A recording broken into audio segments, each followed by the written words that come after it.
Stop that. Stop that. Stop that. Yeah. I hear him chat from the noise. Move too quick, can't stop for the talking. I hear him chat with the walking. Just too sharp with the prize. White girls let it tell me I'm awesome. Yeah. Hot like fire on the pan. If you wanna touch my please use caution. Cold like 0 degrees. I'm out the cage, gotta let out the beast. Revolutionary, gotta let out the streets. Locked in a cage, I'ma let out the sheets. We came for one, man, forget my peace. You take the west, I'll take on the east. I'ma put him in the cage, never let out the. Yeah, I hear him chat to the noise. Move too quick, can't stop for the talking. I hear him chat with the boys. Man, so tough, but mans keep walking. Yeah, just too sharp with the prize. White girls, let it tell me I'm awesome. Yeah, hot like fire on the pan. If you wanna touch my please use caution. Stop that. Stop that. Stop that.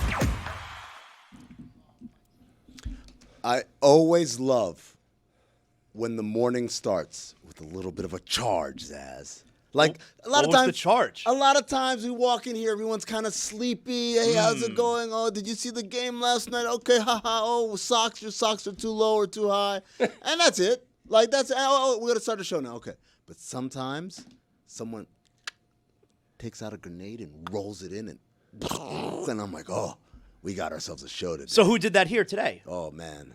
I just witnessed a shouting match, an intense shouting match, a sincere, intense shouting match. I miss I was eating a bagel. Gregory P. Cody and Christopher Cody. You know what? It's funny that you say that because as I was eating the bagel, I said, like, I heard something between Chris and Greg, and I said to myself, man, I really wouldn't want to work with my father. Like, man. Like, that's weird to me if I was showing up to work and, like, I work with my dad, especially in, like, a talent, an entertainment capacity. Me and my dad, it doesn't matter what we're doing. We would be arguing the entire time. Right, I don't want to work with my dad. And imagine, if you guys think I'm sarcastic, wait till you see the tidal wave that is my father, of sarcasm all the time. All the time. And so, like, Chris, does your dad find you funny? I don't think so. I don't know if my dad finds me funny. So. I think no, he doesn't. Which is weird because he does the same jokes to me, and I'm like, wait, hold on. But when I do it to him, he's like, you're overreacting or whatever. So that relationship in a professional environment, I don't think would flourish. Right, that's what I'm saying. But Greg and Chris seem to make it work week by week.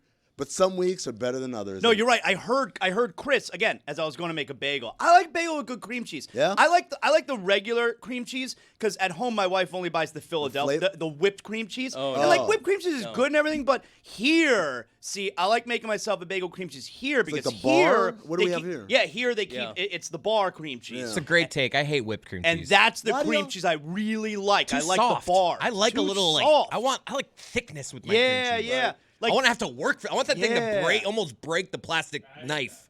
Mike's got it. I hate that. It's terrible to put on a bagel Chunky, I because love it. it's such a laborious occasion. Every time you have to No, you just open up the slop it foil. on. Yeah, no work one the ever effort. puts a foil back neatly if you're sharing. You have to chop off like a quarter love of it. it. I And love then it. you have to just like work That's the the cream good stuff. cheese. That's the good stuff. I don't like The that. thing I hate the I most laid on thick. is when I put it on and then now it's ripping up the ground of the bagel underneath. That's where you just leave that cream cheese there. Go get more. I hate that. No, man. You don't have to kill yourself trying to spread this thing. I need if there's a big chunk there, that's fine. I want it to look like the commercials, just this nice white covering. That's where the of whip frosting stuff. over That's it. where the whip stuff comes in Absolutely. handy. No. Whipped is for sissies. Bar cream cheese, just for making cheesecake. That's it. No. It's for cooking. No. Great take. It's not for eating with toast. Bad It's take. for putting on my bagel and Yes. enjoying. Yes. So I like making myself a bagel here. All right. Number one, I'm Jewish, so I love bagels. Number You're two, Jewish. yeah.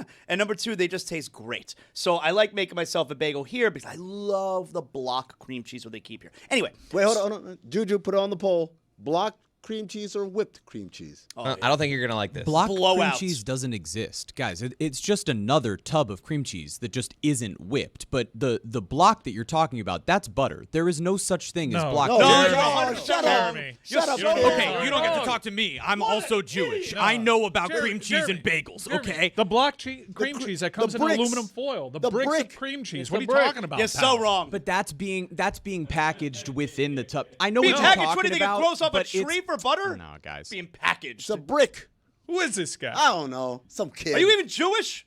Ooh. 100% bar Let's mitzvah and let's have a Jewish off. everything. Let's not. So I Doing a lot love of that making these myself days. a bagel here because you got the block cream cheese. You got the thick cream cheese. So as I was going to make myself a bagel, I did hear Chris. He was storming into this room, into the main studio side, and he was saying, "I'm about to go off on my dad." Well, all right, to answer your first question, I do love working with my dad. On our podcast, on this podcast, now I say that, he does annoy the shit out of me all the time. So, like, that's what I have to deal with. But what you saw there was him mad at me that I didn't throw his topics on, like, because, you know, we both got here late today. Traffic was bad. So I didn't throw his topics on the sheet when the topics he sent today were just Marlins, out of it. Okay. Dolphins, 2-0 in the preseason. He just looked at They're not ESPN 2-0 though. or whatever. Well, they're don't. He's even misquoting my notes. undefeated. Yeah. What I said was unbeaten in 2 games. Unbeaten, whatever. No, not whatever. I mean, if you're going to quote my notes that you don't use, at least quote them But accurately. it's just like there was nothing there that I'm like, oh, this is good for the show. It was just like, what do you want me to write an Marlins. entire paragraph? I'm writing my notes in 3 or 4 or 5 words. Just send a topic that feels like, oh, this guy's By trying the to way, think of topics. If you think it's tough working with your dad, imagine working with your son. That's Oh, fair. my God. This guy over here, I spend 20 minutes every morning, and it's early. It's not even light out yet. I spend 20 minutes every morning looking through ESPN, looking through Google. Really search, working coming up ahead with- on this. Coming up with good notes. And then I send them to him. He doesn't even acknowledge he got them. And then he doesn't use any. So we get the show topics for today. Nothing here. Nothing from me. Yeah. I was confused. I said, "Where's Greg's topics?" Thank you. And then Greg said, I sent them in. I don't know what happened. And next thing I know, Chris is in here yelling. Yeah. I mean, it was just, you're annoying. Greg, What? Greg, it is a Tuesday. Do you have it back in my day, perhaps? Not today. Taking this week off. We're skipping this week. That's a whole nother thing. He wants it to be a suey category, and he's done. Ready for it? How many? 1. Right. Where's It's the a win? one-man And the winner category. is. Yeah. Yes, thank you. Because- Could be a close vote, though. Because he'll throw a tantrum, we will make it a category with 1. I mean, I think it's a great That category. is funny. to put. It was going to be none. I can't lose. And now the suey nominees for best back in my day, and then applause. I like that Chris makes it seem like Greg's topics he hands in are Dolphins, Marlins, Heat. That is what it is. Let me read them to you. Please. While you're doing that, I'd like to issue a formal apology. I dug my heels in on it there not being a block of Philadelphia cream cheese. I know what you guys are talking about. It's just the wrong decision to buy it that way with the aluminum foil wrapping. It's a crazy decision to make. There's a feels tub authentic. that has the same type of cream cheese within it, but hand up, my bad. I dug my heels in because I was worried about my Jew credentials, and I didn't want them taken away the way that, That was a Stugotz wriggle out that you did because you went from the block doesn't exist to, oh, no, I prefer the whip one. Okay. No, not the whip. It's still, you can get the block style cream cheese within a tub as well. Getting whipped is Conventional crazy. tub. You can get That is like- conventional. when people close their eyes and they think of cream cheese, I think they think of the tub that Of what it is that I'm talking Jeremy about. is describing. I'm the everyman The tub. for Jews. That's not Yeah, the, there's the tub of the hard stuff. We Oh, like no, the no. tub of the whipped stuff. And then there's the blocks, I might- the square groupers of the hard stuff, too, that are only good for fettuccine Alfredo. Michael, I might have to divert from you now because I've always thought the stuff in the tub was whipped. No, there's whipped. There's one that has branded as whipped. And, yes. No, I'll take the tub stuff, man. And then Me- there's my- the my tub thing- that's regular cream cheese. Yeah, Al dente. I'll do the regular tub one. I won't do the block because the block is harder than the tub. The block is basically rubber cement. Yeah. You could fortify steel structures with love the it. block of cream cheese. Love it. Nah, can't be. He actually did give me one topic that I should have put. Like, granted, I didn't put them on the board because we were running late. Like, it wasn't like I was like, these are crap. I feel like you're just reading these now. No, I read them. I sent them to you when this morning? No, early, Like but I ran 6:30? late.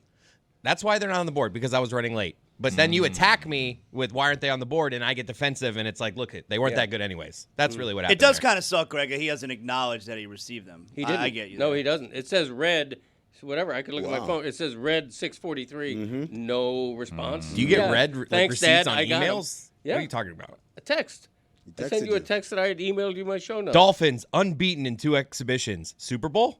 That's topic. It's a good question. Keep going. We'll get Thank to that you. later. Kane should be favored over Notre Dame. He should be. Continue. Some are saying that. This one I actually like. Little League World Series should have a weight limit. Okay. He's not okay. We'll get to that one later. I Go want on. to get to that one for Yeah. sure. Marlins season. R.I.P. Okay. Ooh, Yeah, we'll I get to wonder that what at that some one point. would be. Yeah. Chinese robot Olympics are a farce. Oh, I like that. Chris, you made it He seem didn't like, read these. Hold on. He didn't read You these. Absolutely. I got the first. I was late. I just I said got to the the real first reason couple, they too. weren't there. I was in shambles this morning. So Greg actually brought up the operative question. Would you rather work with your dad or with your child? You guys all have younger children, so it's not as clear. Zaz, you and I have older children. Teenagers, yeah. I absolutely a million times would rather work with my dad than with my child. Thank My you. child, I would actually, like with my dad, it would be an argument, but I would know how to make it content and funny. With my child, everyone would be like, yo, I think something's wrong with the mean. Like, People say that about me though on our show. Was there more that than I'm just an asshole? After the robot Olympics? Was there more? Or that was all of his topics. There's a couple more. Okay. He's selectively skipping the ones that. Yeah. NCAA. See, it's just kind of headlines. NCAA punishment: a wrist slap to Michigan. I will be honest. I got my topics list right here that gets printed out for me every morning. I don't have a single one from Greg. Yeah, That's on me. Because he was late. that's on me. Ball went off him, coach. Heat, the team that national TV forgot. All right, let's start with that one. By the way, here's a picture of the tub of cream cheese that I'm talking about. Right? Yeah, I like that. Okay. Yeah, that's good. But that's Yeah. original, not whipped. Yeah. Okay. Correct. Right. So that's what I'm talking about. I'm not talking you. about. But I'm saying the brick is not that. The brick Right. is harder. Right, than but this. it's No, but the brick is- it's No, the no, same. but It's the the brick same. is It's the that same. same. It's It's exactly not- the same. It's just brick wrap. is- It's Yes, just it is. It's packaged just more differently. difficult for Brick you is- to. He's do right It about says that. harder walls, so you can scrape it easier. Also, if you're real, you call it schmear. He's calling you out, not me. Yeah, I Wow. understand that's a Jewish thing. It's a deli thing calling it schmear. If you're putting it on a bagel, it's schmear. Einstein Brothers tried to like capitalize off of that by calling it schmear. Whatever. I don't call it schmear. I call it cream cheese. That's the brick I'm talking. I can't do It's the the brick. same material, just packaged. Yeah, I differently. love. Oh, See I that? like It that, just yeah. looks authentic. You see how it says Philadelphia That's original? Authentic. That's the OG. The Yes, OG that's came in a brick, authentic yeah. right there. That's real. That's the OG Philadelphia. It's like cream liking cheese. different color M&Ms and thinking they taste different. They It's do. exactly They the do. same. They do What are you taste talking different. Okay. Look at that. Green ones 5 make you simple horny. ingredients. That's all you need. Yeah, and an ingredient you don't need: chives. Let's keep the cream cheese pristine. Couldn't and agree original. more. Couldn't agree. Get the hell out of my life with these chives. Oh, I love scallion cream cheese. No. Better than no, chives, no, but not much. No. Keep it simple. Just a regular cream cheese. What's wrong with the regular cream cheese? No one's Nothing ever at no all. one's ever eaten a bagel with cream cheese and they stop mid bagel and they say, "Man, you know what could really make this bagel better? Scallions." I've said that. Scallion delicious. always makes me think of scoundrel. I don't know why. Like if you like scallions, I wonder you're what's a happening scoundrel. there. I don't know. Rapscallion? Rapscallion. There it is. Oh, that would be a great rap name. It would be. Oh, my It'd God. be great. Rapscallion. Copyright. There it is. Yeah, Thanks. chive and onion. Look at that. Come on, get out of here. Disgusting. The team that national TV forgot. Yeah. The Miami Heat. It's amazing. Give to us me. everything you got. Okay. All right. I get the reasoning. If you're a national TV executive, I get the reasoning. When Jimmy Butler leaves in a huff after pouting all year, they lose a big chunk of star power. They've struggled in the playoffs 2 years in a row. They're out in the first round. Last year they lose by a record number in the first round. It was an embarrassment. I get that, but it's still a major franchise that's won 3 championships. I'm just saying 5. They're on TV 5 times on national TV. To put that in perspective, there are 5 teams that are on national TV 34 times. Mm-hmm. I'm just saying, are the Heat 7 times diminished from the top teams in the league? If the answer is yes, that's sad. I just think, wow, this is how far the Heat have fallen in terms of national regard. This is what I would say, Greg. First of all, the national TV schedule, to add to your point, given that there are more national TV games now than ever before between Peacock and Amazon and NBC, ABC, ESPN, there's going to be at a certain point this year national TV games 7 days a week. We've never had that before. So for the Heat to be on 5 times, despite all of these opportunities, all of these at-bats, is pretty shocking. Having said that, when you look at how national TV schedules work, it's several things. It's the truly great teams, but not just teams that we think are going to be great, teams that have proven from a year ago. So a year ago, Oklahoma City wasn't on a lot, even though we knew it was a really good team. Now they're on TV all the time because they're the champs, because now they're cemented. The Houston Rockets got Kevin Durant. They're going to be on national TV a bunch of times. And then there's the old standards of wherever Steph Curry is, wherever LeBron James is, because all of these things are what audiences are primed to tune into. The Heat, I don't think the Heat are going to be bad. I just don't think audiences will hear Miami Heat and turn it on, and they don't think of all those things you're talking about, the championships and the luster of years past. No, I agree with that, but this is what it also means to me. Let's see if you agree. The core, Tyler Hero, off an all-star season, and Bam Adebayo, that core, along with arguably... And Norm Powell. And Norman Powell, along with arguably the best coach in the league and arguably still one of the biggest names in an executive in the league, that combo doesn't mean anything. It doesn't mean anything to the viewers. Right. That's the reality. It's if I say Heat Cavs tonight, how much does that move the needle versus if I say Knicks Cavs or I'm not, even Pistons Cavs, right? Or Pistons Knicks, right? Because the Pistons last year had a kind of splash. And so there's a feeling like, oh, I kind of want to see where this is going. There's nobody in or outside of South Florida who wants to see where this Miami Heat thing is going. They won 37 games last year and played an uninteresting style of basketball. Right. Yeah. Why would they be on more than 5 times? Again, I'm not arguing that only 5 versus 34 is a travesty. I am closer to lamenting the diminishment of the Heat brand. Yeah. Well, that's a topic. Yeah, I'm sure that's a different conversation. Everybody wants to dive I just into. don't think there's a foil here. I don't think that there have been years where they're off of a finals appearance and you do the comparative shopping and you say, hey, that's not right. They're on national TV enough. That right. When's the feels last like time the Heat had the maximum national TV games? Has to You be got to the- go back over 10 years ago. Yeah, it has to be the LeBron days, like the tail end of that. But I remember there was one year that they made it to the finals. They didn't have a Christmas Day game. We've seen that again with Indiana. Going to the finals no longer guarantees you the right to the Christmas Day game, but they're right where they should be. I think they are in that mix with the Kings and the Blazers. So how many of you guys know the actual answers to who's on national TV the most and the least and all that? Oklahoma City is tied for the most. So I want to play a game with you guys. More or less national TV games in the Heat. I like this game. Right? More or less. Let's start with a nice easy one, a softball here. The Indiana Pacers. Now, Indiana Pacers obviously went to the finals last year. Very exciting, fun style of basketball. But massive injuries have made them less competitive, less desirable. So, Indiana Pacers, more or less national TV games than the Miami Heat? I would say more, More. although close. Got to be more. It's more. It's 9. They're on 9 times, right? Oh, yeah, I like this little music. All right. Next up, Portland Trailblazers. Similarly, kind of struggling season last year, but they did have an uptick. They've kind of moving forward. I'm going less. Tie, 5. I'll side with Greg. Sorry. They have more national TV games Ooh. than the Miami Heat. Wow. 8. Yeah. I was going to say, now, can we admit, though, the reason they have more is because you got to fill that 10:30 slot. Whatever you There's wanna tell only a yourself. handful of teams that can be featured because they're West Coast That's teams. right. That's right. Then let's pacify ourselves with that one. All right. Let's go with the Utah Jazz. Oh, it better be less. The Utah Jazz, Come on. they're building. They just got Ace Bailey, who's one of the top prospects in the He doesn't draft. even want to be there. Mountain West time zones as. Yeah, it's a I have mountain no time. idea what time that is there. I say yes, more. More games in the Miami Heat? I think so. Less. Less. Mike, what do you got? Less. They are less. They have 2 national TV games. Wow. Too I many. wonder which ones. Probably San Antonio, so we get Ace Bailey versus Dylan Harper. Speaking of San Antonio, More. Yeah, a lot more.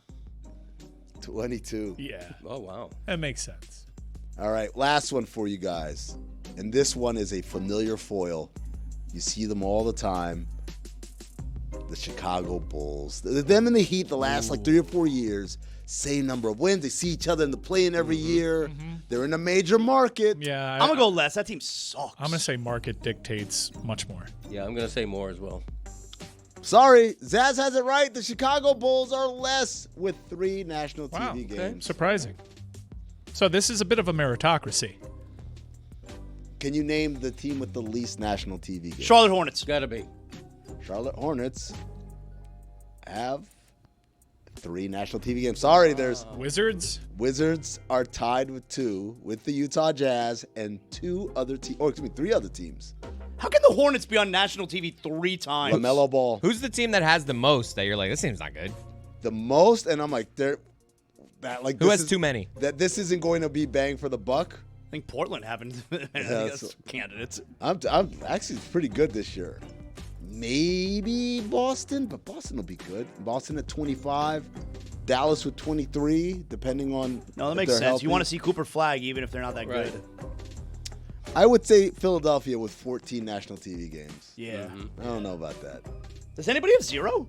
No, everyone has to be on national TV at least once. Is that a rule? Yeah. Okay. Oh, it's a nice end to the music. Or right just there. a pity thing where they're like, all right, we'll give you all Yeah. one. Well, I mean, like the teams do complain.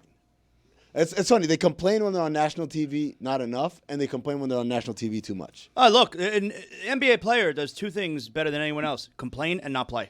That's the thing. I'm not talking about the players. I'm talking about the team. Oh, but Who cares the most about it though? Is it the front office? Is it like the COO? Mostly the broadcast people, right? The money people, because when you're on national TV, and I don't know the rules now, it used to be like Turner had exclusivity. So if you were on TNT, that means your local team did not broadcast anything. And so while Jeremy might be like, cool, I got the night off, I can just go to the game and hang out, the people upstairs are like, well, that's lost revenue for us because if we hadn't been on national TV, we would have been on broadcast TV and we could have made the money. I also would like to get paid, so I'm pretty happy that the Heat have fewer national TV games. There you go. Keep Jeremy employed. Vested interest. I like Please. it. The I feel like Greg's topic got us off on a good start. I here. like it. I'm gonna be honest. I like it. Look, the way you made it seem when you walked in here, because this is to set the scene. He waltzes in here and then he just yells, "Dolphins 2-0, Marlins RIP," and I was like, oh, in my mind, I was like, Greg, those are kind of like.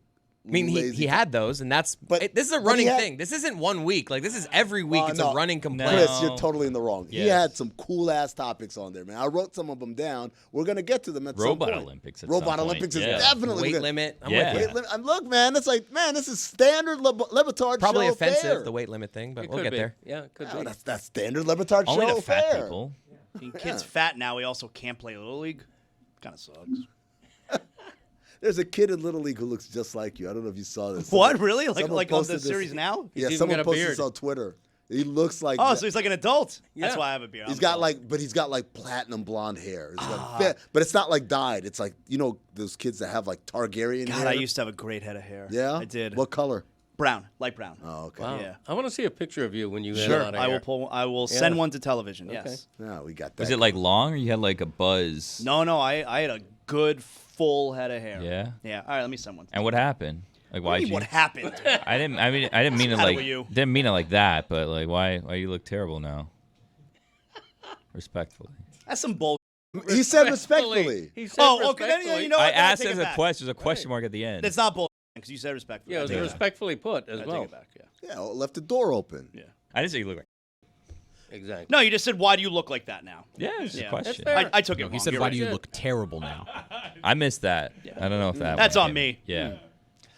The other thing, by the way, Greg had another topic. Greg, these are all heavy Greg topics and stuff. No, I'm telling you, Chris, I'm not messing around. He sat down and he says to me, "Why are there left and right like channels on headphones?" And I said, "Oh, because sometimes in stereo they'll send some sounds on this side and some sounds on this side, and together it creates a richer experience than if they were just all coming out from the each speaker at the same time." To which Greg rebutted, "Yes, but why does it matter which one's left and which one's right?" Right. And I was like, got me there. Why is there an L and an R? I think it's because the way it's on supposed these to fit on your head. There it is. I think for like AirPods, they fit in your ear. Sure, better. but what you're these talking about these? I don't cans, know yeah. why the cans. Well, what is my head lopsided? What do I need the bigger one over here because one ear's bigger than the other? What does that mean? I mean, The you do head have is symmetrical. you do have large ears. Okay, I do. I have Cody ears, but the head is symmetrical, as is the headphones. I just honestly don't get it. We all work in an audio environment, and many of us have been doing this for decades. Like, do any of you guys have a real answer for this? Well, like the head, like your head, your side of your head's not flat. Like if you look at your headphones, like they'll like go out one way. If you put them on the other way, they don't really bend the other way. Wait, if you flip it, I think if you flip it, I mean, it feels exactly the same. these are not that, but there are some that your head's not. Yeah. I think this is all a scam. It is a scam. It's like the Twix thing. Yeah. Which one do you like, the left or the right? They're different. Twix? Yes. It's like a whole thing. They have two different buildings: the left building, the right That's true. building. Like M&M's. Yeah. Green ones. The green ones. See, they get to charge more for the mean headphones those. by embellishing them with the letters L and R. That's the whole scam. I've never seen headphones like when I'm shopping. Like, oh, that one has L and R. They all do. That's the good stuff. They all do because they're all in on the scam. Actually, I don't think they all do now. No? I have seen, which makes this seem even weirder, that some still do L and R because I have more. In fact, the headphones I wear on the Greg Cody Show podcast that you always make fun of because they're so big, those do not have L and R. I'm free to put them on however You know what I want. think you should do? Wear them the wrong way, just to prove that there's no difference today. All right, You're gonna be I'm really like, uncomfortable. Put I'm the gonna check left that on out. one side, the right on the other, and just I think you take down big headphone today. I'm doing it right now. Yeah. I'm Feels doing it great. right now. Feels Good. great. Feels great. Exactly. Not only that, I feel empowered. Yeah. Oh, yeah. Okay, I am bigger than my headphones. You sure are. Yeah. You decided which way to wear that. You're not going to let the headphones be You the let, boss of you. you let Sony know. Hey, I'll pick. Zagaki. You got that right, Jack. So, Mike, the thing that you talked about a lot yesterday, we were like, well, it's not don't let the door hit you, whatever. Joe Flacco, QB1. Everyone knew this was coming. Yeah. It'll be curious to see. I got one TV on mute that's locked in on First Take to see how they make this all about Shador. I don't even know where Shador is on this depth chart. He's got an oblique injury, but it was a pretty manufactured talking point, and I know the discussion is face of the franchise QB when it comes to the bad faith debate show topics that we've had about Dylan Gabriel and Shador. Dylan. He never had a shot really to start week one for the Cleveland Browns. It was essentially a promise they made to Joe Flacco. But I think that once Cleveland and their schedule is really front-loaded difficult, once they start struggling, this will be a natural talking point that will have a lot more merit come the season. And that's fine and dandy. I just hope that we're not exhausted by it. But we're guilty. Look at the traction that our segment had yesterday. Yeah. I will say, like, Shador's got an it factor about him. He's from a big family in athletics. Football royalty. He's charismatic. When he was on the field for Colorado, hell, when he was on the field for Cleveland in that 1 week, he was an exciting player. So I get the conversation, especially as a recovering former Browns fan. I know the allure to the next hope at that position. It's very rare to have two rookies that garner that. And also, I've never known Cleveland to be a team that has turned against a rookie quarterback. Hope. But they've never had two rookie quarterbacks on the roster at the same time, and it seems as though the fan base is pretty much aligned. They are pro lower draft pick in Shador Sanders, and they're kind of wanting to push Dylan Gabriel out the door. That's just my read on the situation. So, Greg, yesterday we went through the Browns' early schedule. I'll read it out to you right now. Week 1, hosting the Bengals. Week 2, at Ravens. Week 3, Their first 5 weeks are hosting the Packers. Week 4, at Lions. Week 5, hosting the Vikings. Week 6, at Steelers. Week 7, hosting the Dolphins. Right? So that's their first 7 weeks. So if I ask you how long before a QB switch happens? So Flacco's the number one for now. But given those first 7 weeks, they're probably not going to be good. Right. Maybe 1-6, maybe 2-5. I think they could legitimately start 0-5. 0-5. Yeah, I think it's quicker than that. And meantime, I think it's a good thing for Cleveland and for the league that the anticipation of Shador's debut is really going to build. It's going to be something legit. Meantime, Joe Flacco's a pretty damn good safety net. I mean, he's one of the better backups in the league. I still call him a backup. because he's not going to start after midseason, but he's pretty good. Like, if I have Joe Flacco in Miami, I feel much, much better about the quarterback situation. Joe Flacco's got to feel a certain type of way about the narrative around him, as if he didn't just prove the world wrong in that uniform 2 seasons ago. Now he's up there in age. I don't know. You think he cares? What does he care? Was written off. The guy could barely get chances around the league. But that's the fate of a guy that age. That's Andy Dalton. That's any number of quarterbacks who used to be pretty darn good. Russell Wilson is scrambling to still be a starter in this league. If you get to be that age, you really have to prove yourself every year. And Joe Flacco right now on some teams is the great veteran backup. It just so happens he's on this team. The Jets chose to have Tim Boyle on their roster over Joe Flacco. Joe Flacco took that and shoved it up people's asses. Right? And I think I get the excitement around Shador, but I would also get, and this is just between the years of a Super Bowl champion, that is, again, may I remind you, won the AP Comeback Player of the Year over a dead guy that came back to life. Joe Flacco should not be written off as casually as he's being written off. Mike Ryan, the number 1 Joe Flacco defender in the Yeah, world. you sound like a Browns fan. My dad just defended him too. I mean, called him good. He is good. Joe Flacco's good still. No, He's a good backup. Like, I'll give I you guess- that. but- Chris, is he too good to be Tua's backup? Like, I'm with him on if it's through the backup prism, I'll Right. give you that he's above average, but he sold Joe Flacco more than I would. This isn't a Browns thing for me. If anything, my Browns fandom, I always hated Joe Flacco because he was a quarterback for the Ravens. I hated all Ravens, hated all Steelers. Edgar Allan Poe, everything. I've softened on that stance a little. I still feel like a little poison to the Steelers, but that just may be Aaron Rodgers related. That's Jessica Smetana. At this point. It could be Jess. We'll talk to her about the Steelers a little bit later on. I think that as I approach 40, it's more like, yeah, come on, old guy. It's just rallying around the old guy. He's inspiring you. Yeah, just rallying around the old guy that people are writing off. But I still hate Aaron Rodgers and will actively write him off. It's a weird place that I'm in. Do you guys have that where if there's an athlete who is your age, you tend to like him a little bit more? I got there. Yeah. I got there. I'm at that point now. You said like Rich Hill. Yeah. I mean, Dick Mountain. I was all about that. Who isn't about Dick Mountain?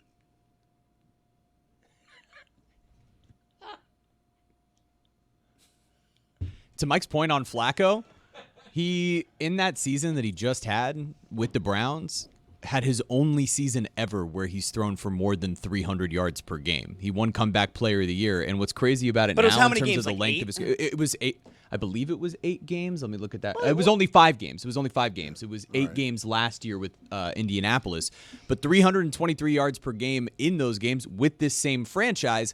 And what's crazy about it now in terms of the span of his career, they open hosting Cincinnati here in 2025. He started his career in 2008 with the Ravens, hosting Cincinnati to start the I season. think he has like a 50-yard run in that game. I'm not, look it I'll up. look it up. Like Joe Sunrise, Flacco, sunset. like a 50-yard run, his first ever start. I love the symmetry.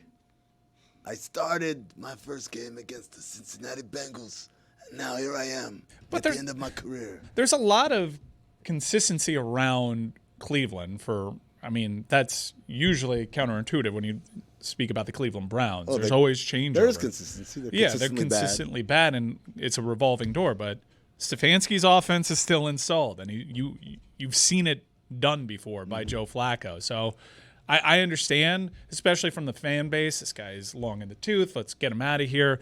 Let's see what we got with the draft picks. But Joe Flacco didn't cooperate with that narrative the last time out. Well, here's another possibility. Because of that tough opening schedule that you recited, they don't want to put Shador in a situation where he starts 0-5, right? He could start 0-5, and all of a sudden the fans who want to be on his side are like, wow, this guy, he's struggling, and we want Flacco. You know what I mean? So they're flipping that presumed narrative. So the Dolphins, is that the first easy game, or is that the last hard game?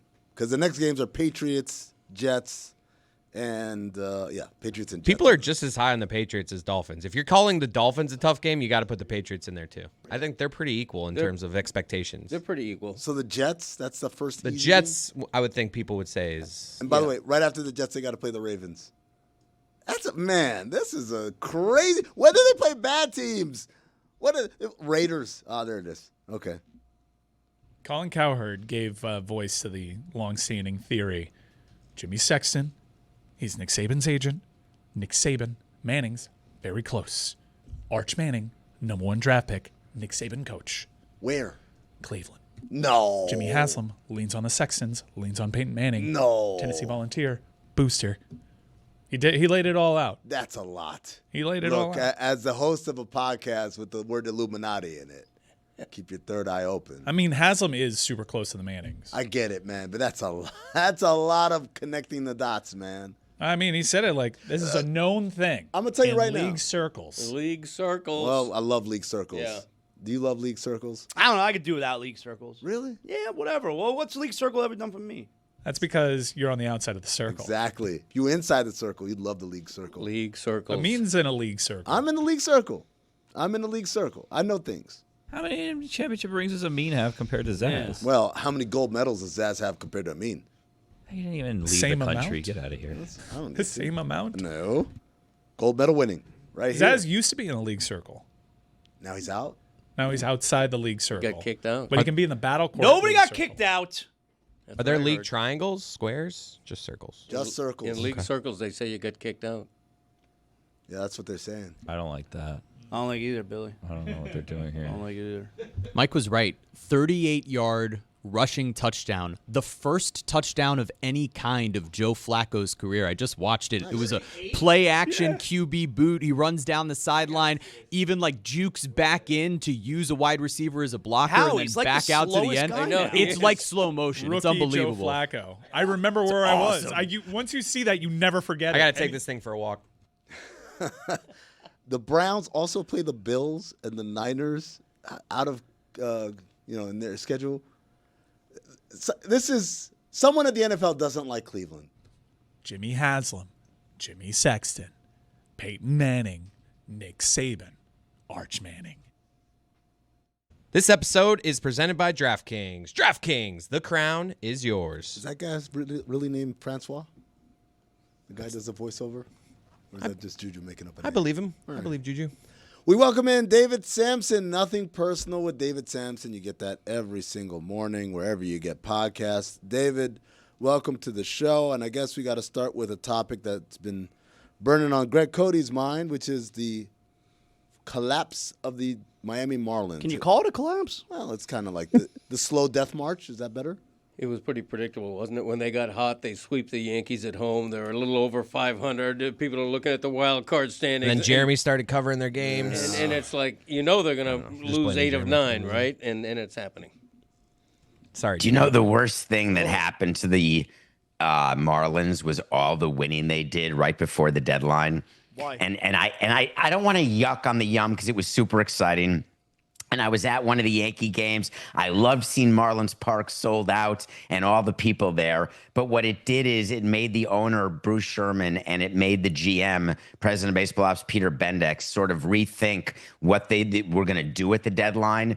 And so they ended up not trading some of the players they should have traded because they had this thought that, wow, we're actually this team, not the team that we thought we'd be in real life, which is a team that wasn't going to compete for a playoff spot. Maybe we were wrong. Maybe all the analytics were wrong and that we can catch the NL wildcard leaders. Except that wasn't realistic.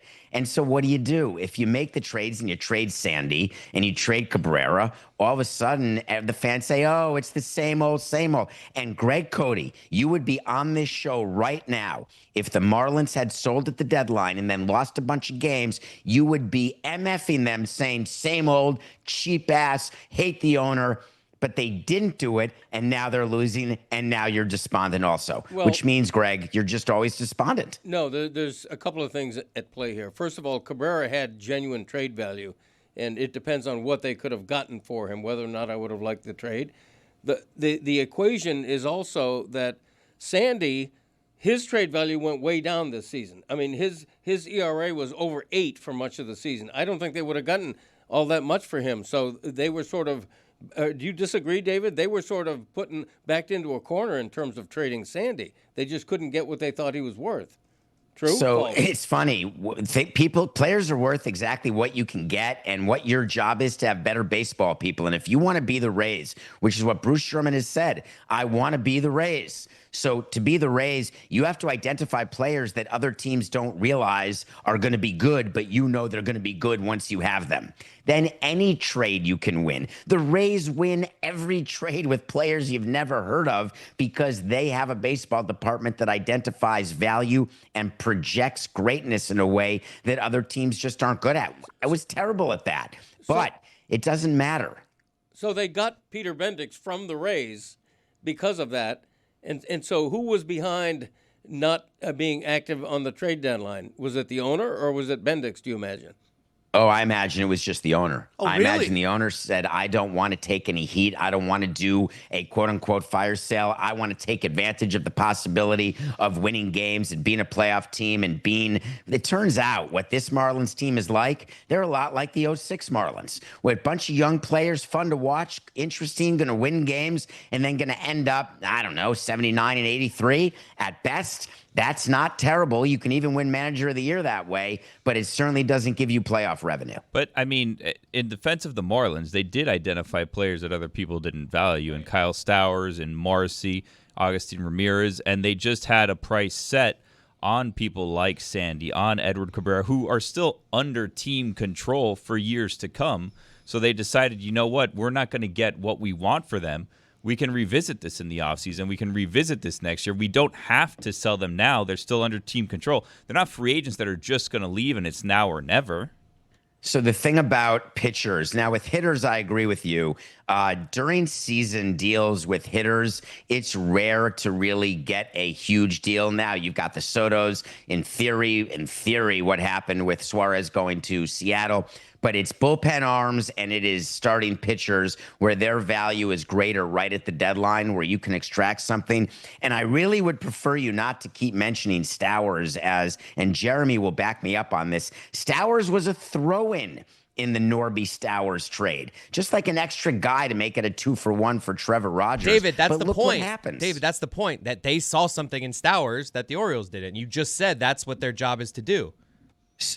What they thought is they were getting the value of Norby, and now Stowers, you are going to get players who outperform what your expectation was to the positive.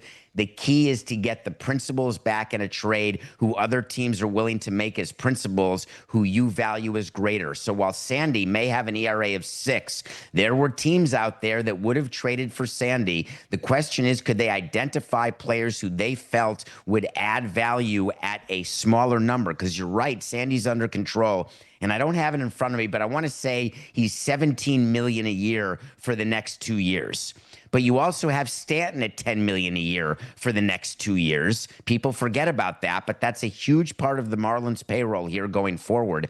And that's a player not playing for you. Therefore, what you want to do is have a pitcher not making $17 million a year. You want to have guys that are all pre-arbitration eligible, maybe in their first year of arbitration. You want that to be the makeup of your rotation, because then it can smell a lot like 2003, where you can bring in a veteran who's at the $10 million range, let's say, as a complement in your rotation. Jeremy, you're going to back him up? He said you would back him up. You could back him up? So Stowers was another piece in that trade. I just think it actually, like Chris said, it proves the point of being able to identify players whose value is low and being able to turn them into another piece. So you look at, again, Billy brought up Jacob Marcy. Jacob Marcy considered by many as a throw-in into that trade. But if you look back at Peter Bendix's comments when the trade for Luis Arias was made, he really valued Marcy from the jump and his plate discipline. Since he's come up to the major leagues, he literally has the best eye in baseball and leads across several different categories. Now it's 18 games,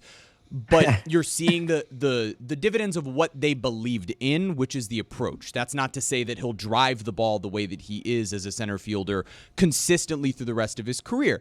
But Otto Lopez, another guy who they identified, who was DFA'd, who's been a really productive player for them. They have been, even for that matter, a nothing trade. Nick Fortes, who didn't have a ton of value. They identify Matthew Etzel, who's been ripping the ball and already promoted from AA to AAA. So they have thus far been in that space, and the debate that you will see is ultimately, will Edward Cabrera and Sandy Alcantara, if they're moved, be moved for the value that the Marlins were looking for? Because their decision at the deadline was to not move those guys because they set a bar for what it is that they wanted, and no team surpassed that bar ultimately. You can look at other complementary pieces and say, sure, maybe they should have been moved, but there are other starting pitchers who just simply did not get offers for them. David, That's where we disagree, Jeremy, because I don't believe it was about a bar not being met. I believe what happened is the team was so competitive that they actually changed what their plan was. And that's a big difference. And when you look at a team like the Rays and a bunch of really good teams, they don't change their plan based on a small sample size. So, for example, when you have an untimely winning streak and get yourself back to 500, the problem there is that it really shouldn't change what you were going to do. And the plan always was to move Sandy at this deadline. Now, is it possible that they set the bar at a Cy Young level and the true bar was at a very good $17 million pitcher where 7 teams would want him? But I think what happened is they were told at the top, and you're never going to get Bruce to admit this, but I think, and it's good for fans, they want this. Fans of the Marlins have always wanted this, so I'm happy it happened, but it can really set you back. But I love the owners saying, hey, man, we're playing well. Let's see if we can ride this out. So it's interesting to me, David, because you say there, you don't want to change plan based on a small sample size. I find it hard to believe that Peter Bendix would change the plan for the future based on a, small sample size of the team performing a few games under 500 throughout half the season. But you think that it's the owner who made the call, we're standing pat, we're not selling off anything. I promise you that doesn't come from a GM. I promise you the decision to buy or sell is made by 30 men, not president of baseball ops. Owners have the final say in whether you are buying or selling and how much salary you can take on, whether or not you're able to take on money, whether you have to shed money. I promise you, it's not just meddling owners in the way you describe them. It's 30 owners make that decision. David, let me ask you this. Setting aside the right of last, basically the buck stops here of the owner says, my way is the highway, right?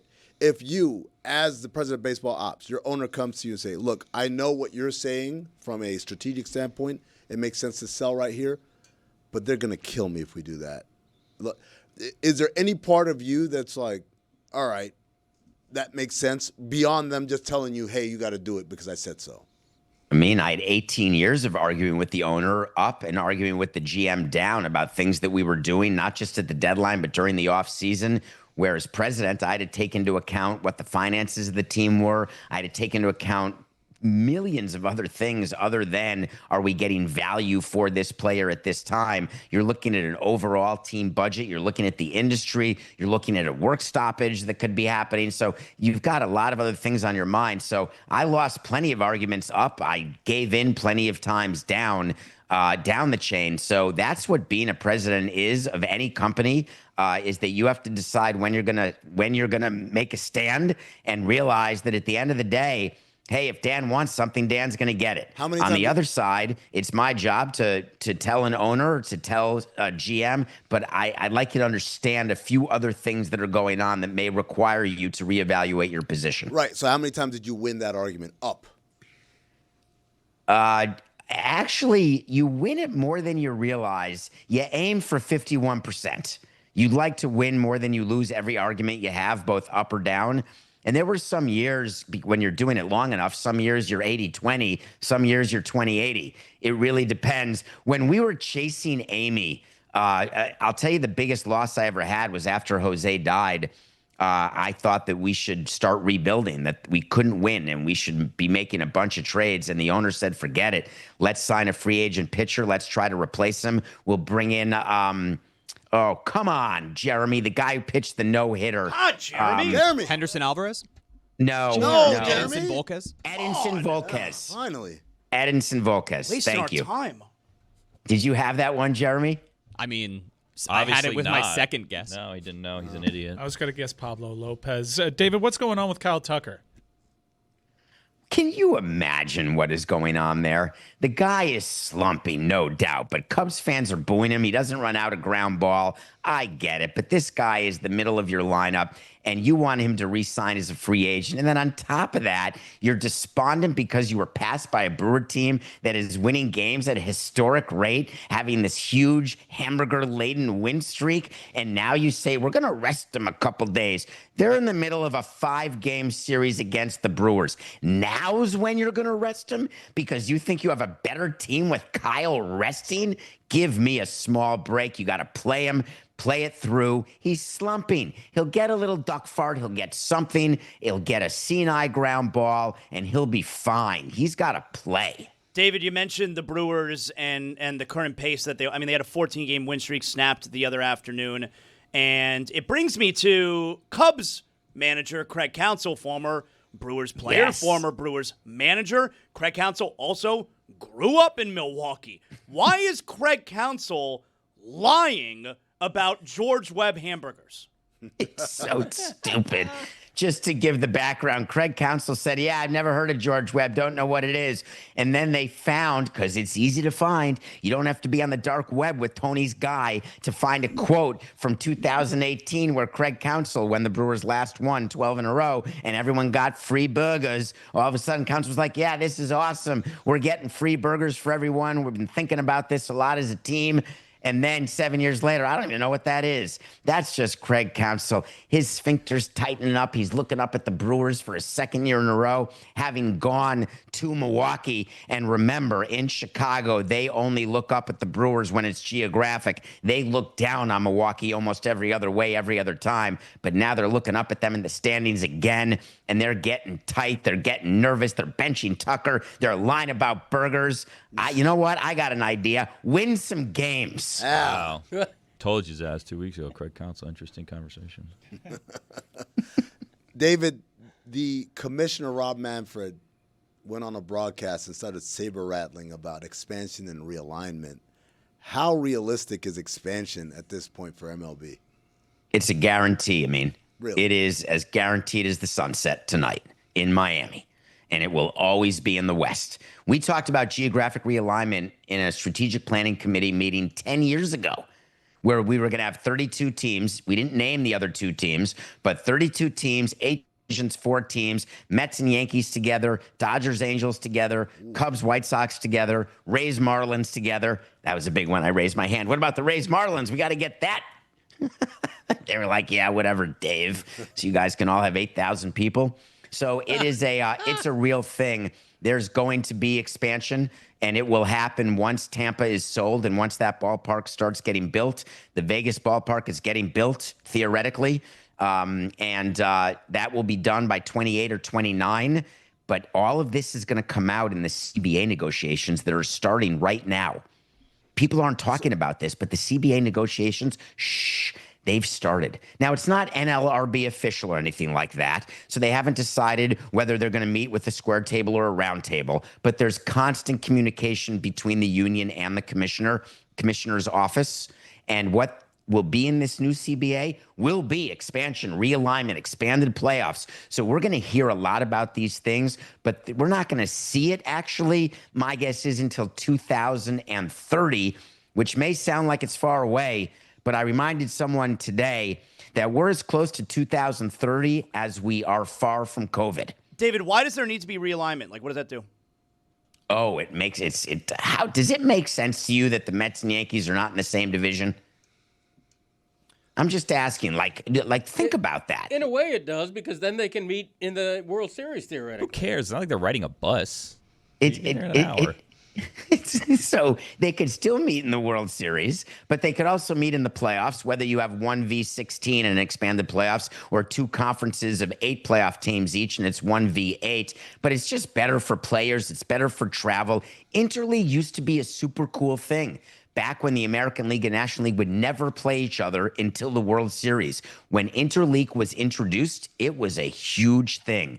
Now it's like a Tuesday. There's Interleague every day in baseball. No one gives a flying rat's pituitary gland. So what do? You get rid of it. You forget about it, and you expand, you realign, and you've got Dodgers Angels, who are a natural rival. It's amazing. Imagine like Padres, Dodger. Oh, it's fantastic. I love it. My hand was raised for geographic realignment. Put me in a division. Get rid of the Mets. Put me in with the Braves and the new team in Nashville, let's say, and the Rays and us, and let's go. Yeah, but now the Citrus Series means nothing. Correct. It always meant nothing. What? But now it really means nothing. So would it be like Eastern Conference, Western Conference, like that? We couldn't come to agreement. So I don't know if they've come to agreement since then on whether you'd actually have conferences, whether you'd officially get rid of the American League and National League, which I think you would, the way they got rid of it with umpires all those years ago. Greg is probably the only one who remembers that umpires used to have AL and NL on their hats. I do remember that. Yeah. Yeah, that's not the case anymore. Now they're all major league umpires. So I think the whole thing with the leagues, it may be done. Wow. So the new Southeast Division would be Miami, Tampa, Atlanta, and Nashville. What a horrible division. Oh, my God. It's like Why is that what's horrible? horrible about it? It's an expansion team. It's the Marlins. Hey. Tampa is not a sexy team. They don't draw big TV They don't even have a ratings. stadium. It's like But it's a balanced schedule, Greg. You play everybody anyway. yeah, but Atlanta is going to dominate that division. You Well, need more if you- nationals. If you play everyone anyways, then what difference does it make what division the teams are in? I can't figure it out, Billy. I mean, you I play, don't know. Like, why are we fighting for realignment if you're just going to play everyone the equal amount of Don't times? you play What more difference does it against the make? division? Is that format going to change? Don't you play more? I think games? it'll be a completely balanced schedule. But again, that has not come to fruition yet. We don't know what will happen. So it's all gonna work itself out. But you originally asked me, will there be expansion? Yes, guaranteed. Owners want those expansion fees to pay down debt. 2, will there be realignment? Guaranteed. Will it be as absolutely epic as full geographic realignment, the type that we talked about 10 years ago? You got to get 23 votes. And I would say it's not a guarantee, but it's close. David, before we let you go, what movie are you reviewing for us today?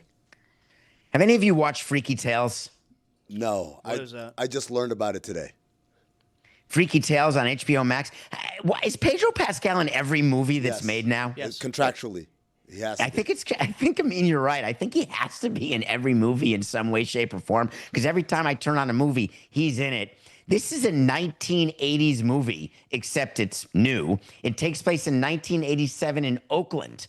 And you forget what was going on in Oakland around the Alameda Coliseum back there. It's a great 80s movie, but it's also got a horror component, but not like jump scare, but like gore. And it's done in segments like Love Actually, where somehow they all relate at the end, but you're not sure how. And then they do. And then all of a sudden, Pedro Pascal gets stabbed, and then he's bleeding in a way that looks gross, but you're like, spoiler that's not real. Wow. Come on, I'm man. not- I'm it's gonna just- fire yeah. it up. Spoiler alert? Yeah. Yeah.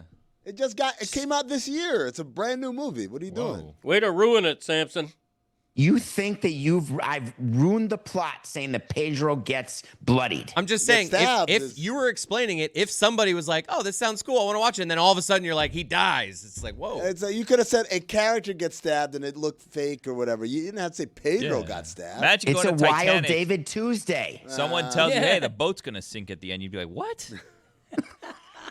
Shock of my life. Thank you, David. Nothing personal with David Samson. Catch it wherever you get podcasts. And we transition seamlessly to another guest. We've got my guy, Taylor Twellman. Yes, and I'll let you know when he's here. Oh, At some okay. point in time. Hey, Never Zaz, mind. why were they chasing those kids out of the house? What happened in that movie? Since Weapons? Yes, we're just spoiling Oh, movies. Why are the man. kids running? I'm not going to spoil because I Why? don't like spoilers and I don't want anyone to get mad. But I'll tell you what, man, it's not what you think. I found out why those kids. That's why I had to see Weapons Row. I got to know. I had to know why they were running out of the house Why? at Just tell me. 2:17 a.m. to not return. And I know now because I saw the movie. Is it worth seeing in the theater or can I just wait till Yeah, it comes out? horror on screen? movies you want to see in the theater if you could see it in I the don't theater. believe that. I don't like that. don't Someone believe walks that at down all. the aisle, you're like, this person's going to kill us all. I don't like it. To me, I honestly don't know what gets me to. I used to say I know what gets me to a theater. If it's like a big budget, like Avengers style thing, Yeah. I'm going to the theater. And now I've reached a point where I'm like, nah, man, it's pretty much like, do I feel like watching? No, this I hear thing? you. Movies are expensive too, man. So to me, like Naked Gun, I was like, you know what? I'm not gonna wait. I want to go see what. See, it's about. that's the kind of movie that I don't think you need to see in the theater. I don't think I needed to see in the theater, but I knew I didn't want to wait. That was the thing for me. It's like, I don't want to wait. I want to watch this immediately. I have to see all superhero movies in the theater, and I have to see them right away. And I go with my boys. It's a thing we do. We see all horror movies in the theater. Kevin Feige must hate me when I say this, man, but Disney Plus made me be like, I'm not going to pay for any of these movies ever again. I'm just going to wait. So Thunderbolts, still haven't seen it. They got to earn your dollar now. They're not even earned. Like, it's not happening. Like, I'm trying to think, what's a Marvel movie on the horizon that I'm like, I might go see that. Doomsday? No. How about What? how about the next Spider-Man? No. Really? That franchise is good. It is good, but I just... We had No Way Home. I know. The last one was great. It was great. I've reached that point where I'll watch it when it comes out on streaming. Here's the thing, though, and this is also part of why I have to see the movie in the theater and I have to see it right away. I don't want spoilers. Oh, I mean, I've actually gotten pretty good at avoiding. So Superman, I still haven't seen Superman. So, but I'm like... That's a movie you got to see in the theater, man. Just wait, man. Like, it's going to be on HBO Max in no time. But if you wait, it's not going to be in the theater anymore. No, I got a pretty big TV, Zaz. You And don't a have nice movie sound theater system, TV. man. Like, Wow, ooh, I I'm didn't just realize saying. Amin with his big theater. Look, man. Look, you have the Zaslow Mansion. I do. I have the El Hassan Manor. We've been Manors through are better this. than mansions. Now we know one of us has a lot more opulence than the I'll other. say seeing Naked Gun in theaters was a great experience because there's nothing like the communal laugh of a really good comedy. Like I saw No Hard Feelings, the Jennifer Lawrence comedy in theaters, and it I think completely changed my perspective on how much I love that movie. Jennifer Lawrence? Oh. Because when I saw it in Oh, yeah, theaters, that's a funny everybody movie. was cracking up. that's a funny movie. And there's something about that experience that makes you really love it later on. Oh my God. Impassioned debate. Oh, he's back! The Marvel Cinematic Universe. Fellas, it's been a while. Where you been? I got into some other podcasts, other business ventures and whatnot. I basically just follow you guys through the social clips. And then yesterday, I saw you guys talking about the Cleveland Browns quarterback situation. I was like, all right, maybe check back in with these guys. And now, look at the conviction. He has one side, you've got another. It's just vintage. That's really good stuff. We brought it back. First time, long time. Hang up. How you guys doing? It's great out here. I'm loving it. Great couple of months. Everything's going great. You run into anybody fun? Oh, yeah, mostly in the cabinet.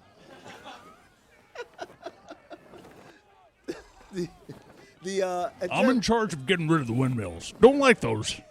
Kill a lot of birds. Are birds real? Well, that's between me and the big guy.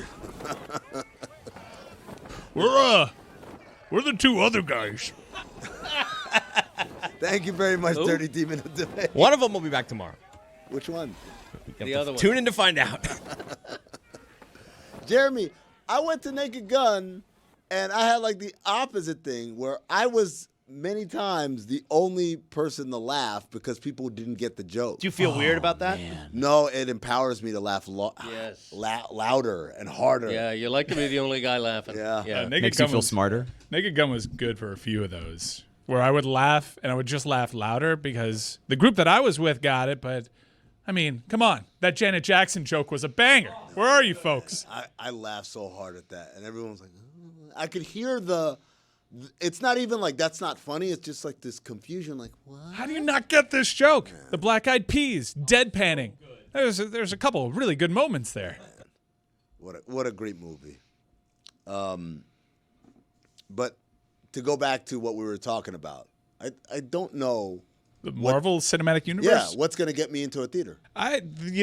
There's a lot of people where. What are the next big movies that are coming out? Like just whatever, from whatever. Did Deadpool Wolverine get you out? It did. All right. I saw that in the What a theater. movie. Yeah, that was a great I do think Doomsday. Doomsday is going to gonna be a monster. It's just it's like- such a winner when you just get all these people back. I know it's a mess and But it's they convoluted. They gotta like. This is what I think about a lot when I think about Endgame and all those things. it was, you could feel it build that crescendo of like, what's next? What's next? Even Captain Marvel, we're back in 1994, like, cool. What's next? What's next? What's next? Endgame. Like, oh my God. It was tantric. And now it's just like, Thunderbolts came out like, oh, it's pretty good. I'm like, I'll wait. I have no sense of urgency. That's because the quality dipped for an extended period of time, and things got too messy with all these timelines, and there's a great rebundling. That's a term that I read on the internet yesterday. I love a good bundle. Everybody knows that. It's a great rebundling, and I think that they're going to try to give you all the nostalgia and then put all the old guard away and then start right back from the beginning with new casting for, the Central Avengers, the Iron Mans, the Captain Americas of the world. We hit reset on that, and you start anew. Yeah. Zaz, Endgame, obviously, like I said, was such a great, great crescendo to all that they were building. Endgame is also a time travel movie. Yes. You have a top 5 Oh, yeah, baby. time travel movies. Oh, yeah. Everybody knows, if you know one thing about me, you know that I love time travel Loves movies. time travel movies. If you know 2 things about me, you know that I love time travel movies and prison movies. Wow, yes. Those are my movies. I will see them for sure. But I have a top 5 time travel movies. I got some OLI as well. You ready? I've also crafted a list as well. Do we want to do alternating, or how do we want to do this? Yeah, you can battle. Go Okay. back and forth. All right. We're do alternating? Yeah. You're doing First- for time travel too? Do your OLIs first, both of Okay. you. Is it a competition? Can Greg decide the winner? Who has Sure. a better list? I like this. Okay. Yeah, sure. All right, I'm ready. OLI, Back to the Future. Now, Back to the Future is only an OLI for me because it's too easy. Disrespectful son If of a everybody, if you know anything about me, you know that I never do anything that's too easy. So Back to the Future is an OLI. You got some brass on you, boy. OLI, Hot Tub Time Machine. It's fun. How does time travel work? You go through a hot tub. 1 or 2? 1. Okay. 2 was a little derivative. Greg, who's winning so far? It's OLIs. That's not an OLI. Okay, all right. Yeah, Zaz 1-0. did not- But Sure doesn't looks that, like it. Looking that at my means list. his list could be better, though, if I know, that's but an OLI. thus far, I think he's cheated by putting a high-ranking movie Cheated. as an OLI. Let's see how it goes. OLI, The Butterfly Effect. That movie. That's like the only good Ashton Kutcher Ashton movie. Kutcher, yeah, I was about to say. That's a good movie. That movie I saw when I was younger, I watched it a couple years ago. Man, that first 10 minutes is jarring. I did not remember how wild the setup is for how everything's so broken. He's very controversial these days, Ashton Kutcher. But that was a Yeah. good movie. I like that movie. Him and his wife. OLI, Deadpool 2. Cable comes back from the past to Yep. kill the kid. Yep. And they got to figure out, hey, do you kill the kid who grows up to be this awful person? Would you kill the kid? Yeah, I'm kind of like Team Cable on this. And Deadpool's thing is you can change. Anyone can change. I'm like, I don't know, buddy. Yeah. I don't know. Yeah. All right. OLI, The Adam Project.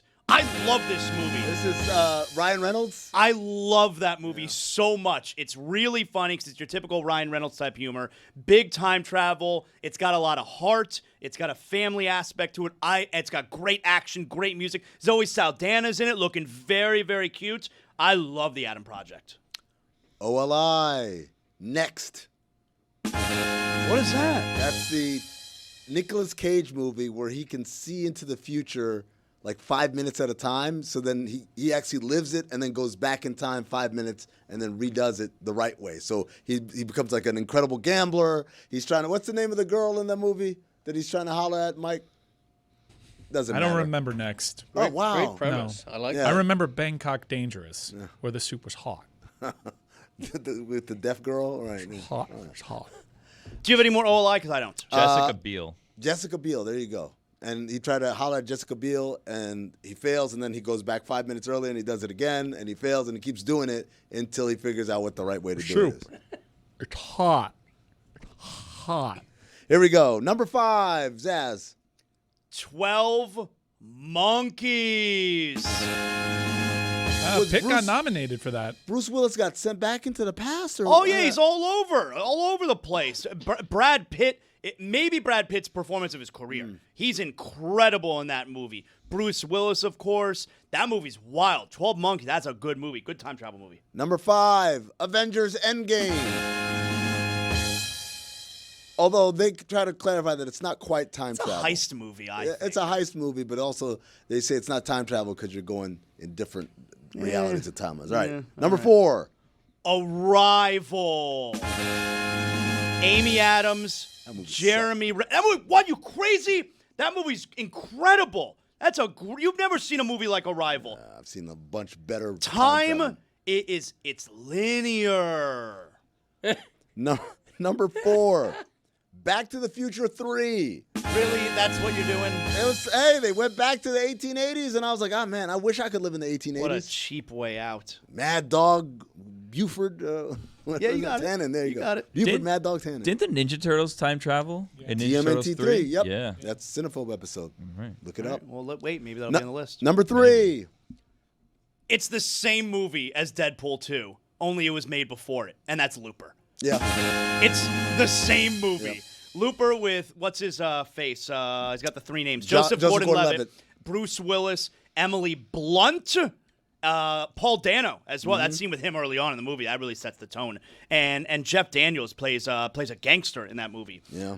Looper, again, it's the same movie as Deadpool 2. Looper's so good. I like love that Looper. movie. Looper's a good movie. You mentioned Emily Blunt. She's in my number 3, Edge of Tomorrow. Live, die, repeat. Nope. It's Edge of Tomorrow Forever. Live, die, repeat. That's the cool name. Live, Die, Repeat sounds corny. Edge of Tomorrow, that got me to the theaters. I heard that movie, Edge of Tomorrow, I'm there. Number 2. X-Men Days of Future Past. Damn. Incredible one. movie. That's a Mike good one. Ryan, I don't like the way you looked at me with the side eye there. Do you have any idea what a good movie is? Yeah, it was all right. No, that was a great movie. He's That's right. a great. I'm regretting it's not great on my movie. list right now. That's how good Wordy that movie title. is. Wordy. Who's winning so far, Greg? Just check in here. You know, so far I have only heard of one of the movies mentioned. All right, Okay. Back What- to the Future. No, 12 Angry Men. Oh, this is your Oh, first yeah. time hearing 12 Back to the Angry Men. Future? Repeat a few movies back. So that you've who had heard. 12 Angry Men? I think that was Zaz, Star right? Trek 2. Yeah. 12 monkeys. Well, Angry Men. whatever. 12 Angry Men. It's No, a he's jury. fine. He's fine. Martin Landau's movie. time traveling in the movie. Fantastic. Number 2. That was number 2. Oh, You got number 2. Back to the Future 2. Remember what 2015 looked like? That was cool. Your list is cheap, man. No, man, it's not cheap. Wait till you get to my number 1. Yeah, You'll never believe what it is. Okay. What's your number 1?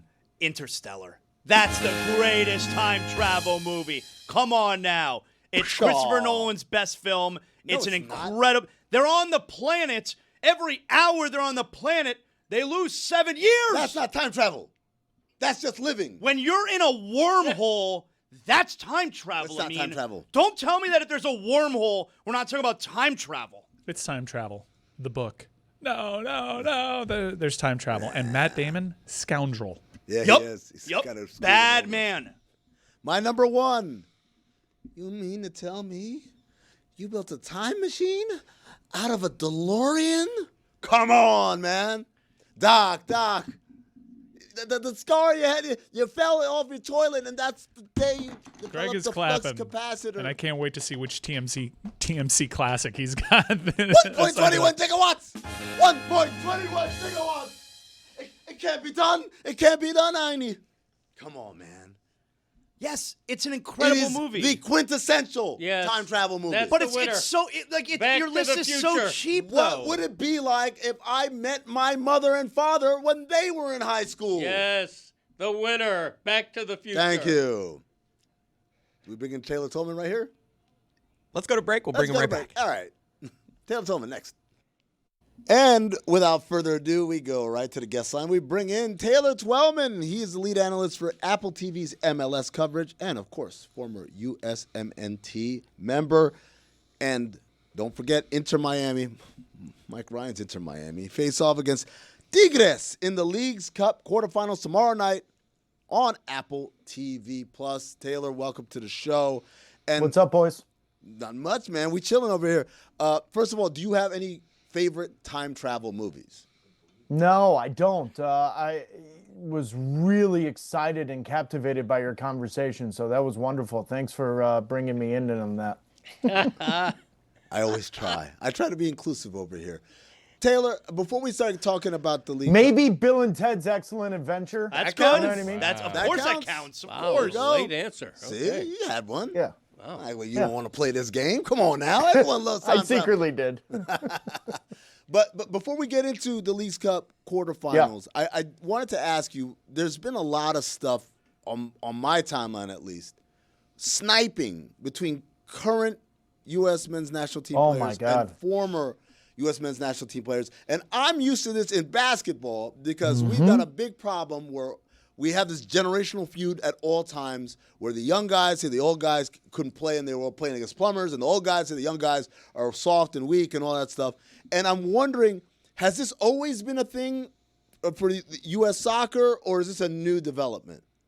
I think the word you use is perfect, generational. I think the fact that everyone has an access to an individual that maybe the older generations didn't have, whether it's podcasts, whether it's Instagram, whether it's X, whatever it may be, they have immediate access to have an opinion, or in this case, a docuseries that I find very interesting that as a player, now I'm putting my former player hat on, going into a World Cup, I'm not completely sure I would have done this and given the access going into a World Cup where it is the biggest moment in U.S. men's soccer history, where you're given insight into maybe your vulnerability, the fact that now we have parents coming into this, and I'm glad you brought it up. It even happened in the NBA. Halliburton's father was involved, whether or not it was in the Eastern Conference Final than the NBA Finals. Now we got Christian Pulisic's dad wanting to give his opinion. I don't care what generation you're from.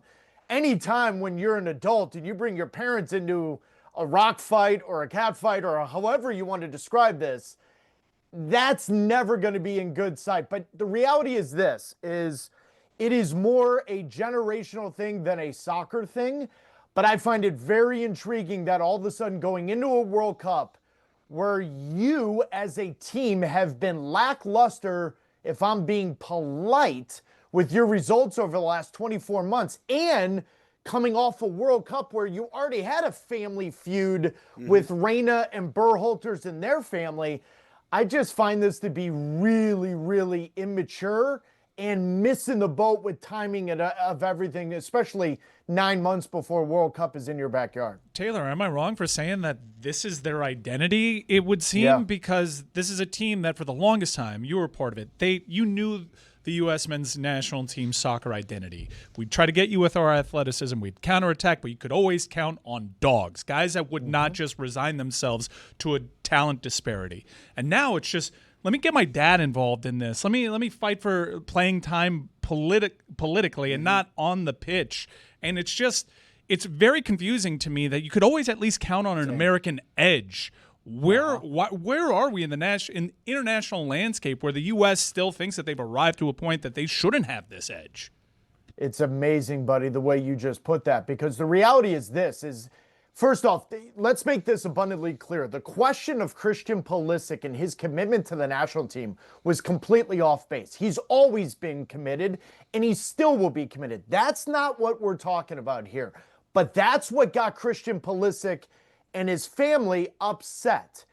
He could have nipped it in the bud, immediately releasing a statement of why he's not playing in the Gold Cup. And that is what U.S. soccer expected. Then it doesn't happen. You just hit the nail on the head. They created this own identity.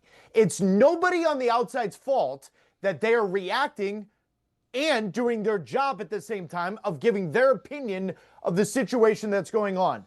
But the reality is this, and you hit the nail on the head again, Mike, is that the identity of this team is no longer, we're going to outwork you, we're going to have a dog in this fight, we're going to roll up our sleeves and do whatever we can to beat you. Now we're questioning whether or not you have that. And in 2014 World Cup, in the United States tied Portugal, should have won.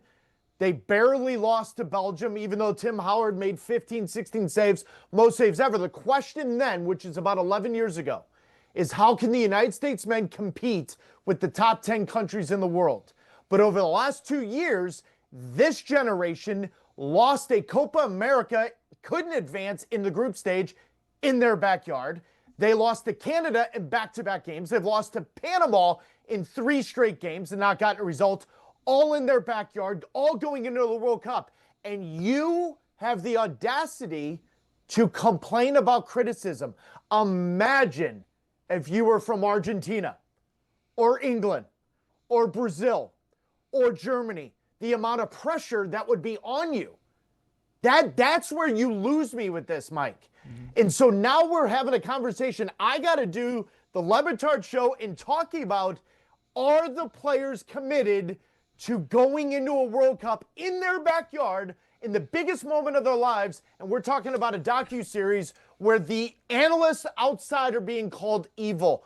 Mike, they have completely lost the plot to me, and they've created this on their own. But to think that they're the first generation to ever be criticized, you can miss me with that. That's never been the case. It's just now everybody's got a podcast, everybody's got a voice, so you hear it more.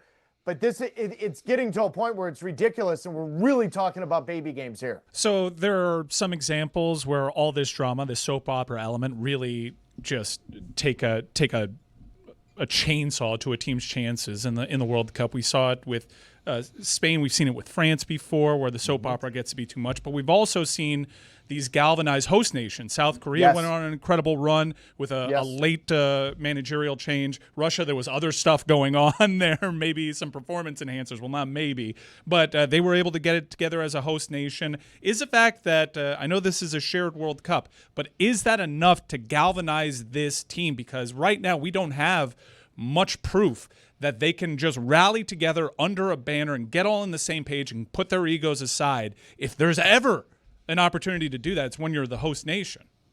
Yes, the answer to that question is yes. And there is still a part of me that believes that 9-10 months from now, when the United States gets out of their group, they win a knockout round game, they maybe win a second one, all of us are going to look back at this and say, this is what galvanized the group together. There's always that possibility.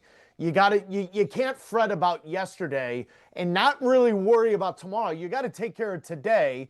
And the reality is Christian Pulisic's coming off a weekend where he just scored a goal for Milan, and he looks like he's in good form. He's coming off the 2 best professional seasons of his career.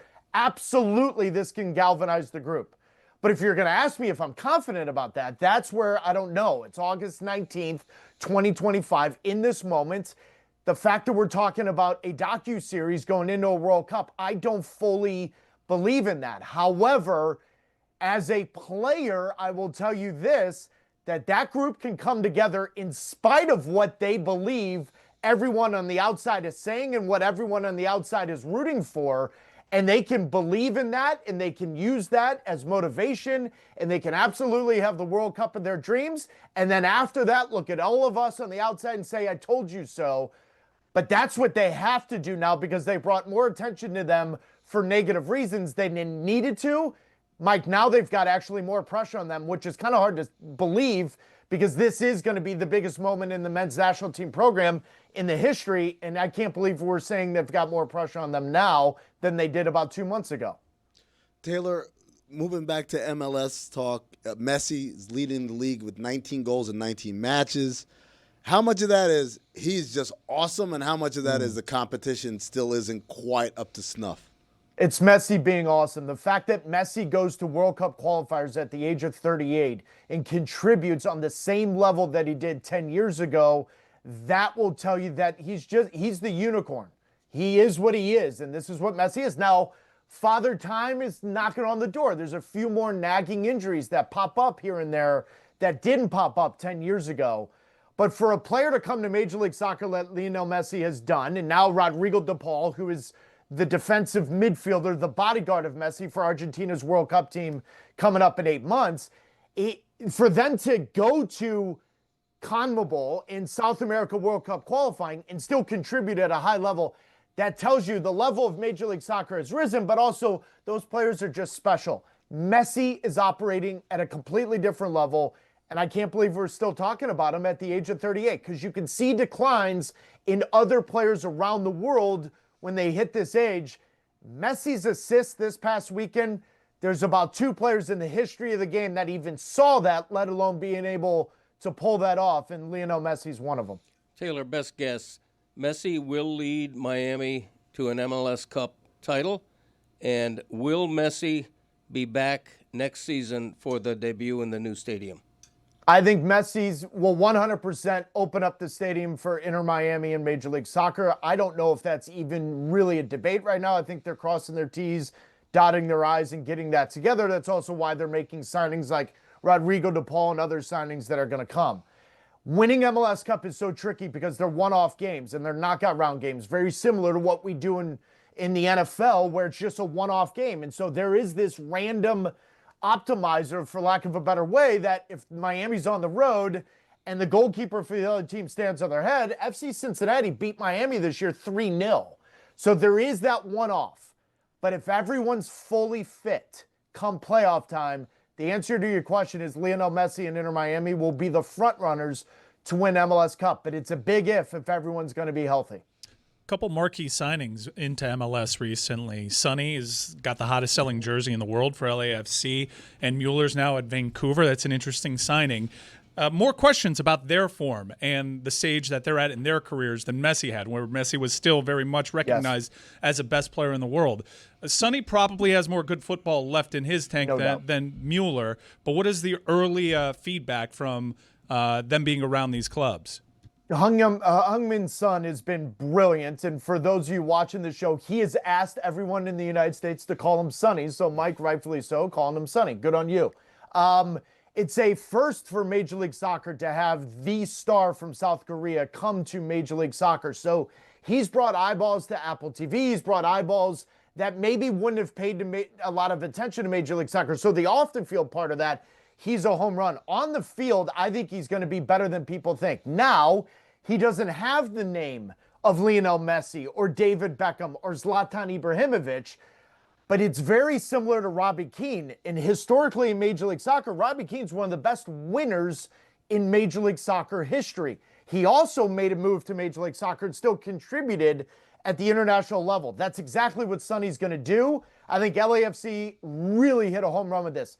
Thomas Mueller, I'm on the record and I'll be on the record. I don't know how to evaluate the signing. I love the fact that he's in Major League Soccer, but he did a 180 with 3 or 4 teams, Mike, in discussing contracts and where he wanted to play, how he wanted to play, what positions, to all of a sudden being playing in Canada for Vancouver. Now, he believes in the next 6 months, Vancouver's got the best shot to win the Western Conference and be an MLS Cup. But he's also got an option to get out of that contract. Now, what we don't know publicly, is it 100% a player option or is it both Vancouver and his? Because I find that interesting. Is he coming here to test it, to see it, and then move on? He's there to win a trophy. Listen, he's won everywhere he's been in his life, whether it's with Germany or with Bayern Munich. But that's a difficult one to assess because I don't know how much is left in the tank. But I think Vancouver's a good enough team that they can help him acclimate himself, get him there, get him ready for the playoffs, and that's usually where the cream rises to the top. Taylor, what did you make of MLS suspending Jordi Alba and Leo Messi for missing the All-Star game? I know Mike Ryan was pretty upset because he felt like, look, Inter had done all these things that brought money and attention to the MLS. Club World Cup. And as a result, they deserved the break. And some of us here on the show are like, no, that's the job. You got to just do it. So where did you land on that? Well, someone that played in the All-Star game during congested schedules, it's a different league. I get that, but it is part of your obligation to represent Major League Soccer. In saying that, the Club World Cup was a huge part of this summer for Inter Miami. All it took for Inter Miami was Lionel Messi and Jorge Mas in Inter Miami to call the league and have a conversation into it. But as of the league and everything they've told me, Tuesday night before the All-Star game, which was Wednesday, they didn't really know. All I'm saying to Lionel Messi is, and Mike Ryan's 100% correct, but just make a phone call, have a conversation. Saturday night before the All-Star game, they played in New York against the Red Bulls, and all indications after that game was Messi and Alba were going to come. Here's the rebuttal that I would say to Inter Miami. Jordi Alba, Sergio Busquets, told Spanish media at the All-Star game the year before they came so they didn't get suspended. Why all of a sudden did that change this year? That's all I'm talking about. A simple phone call would have happened.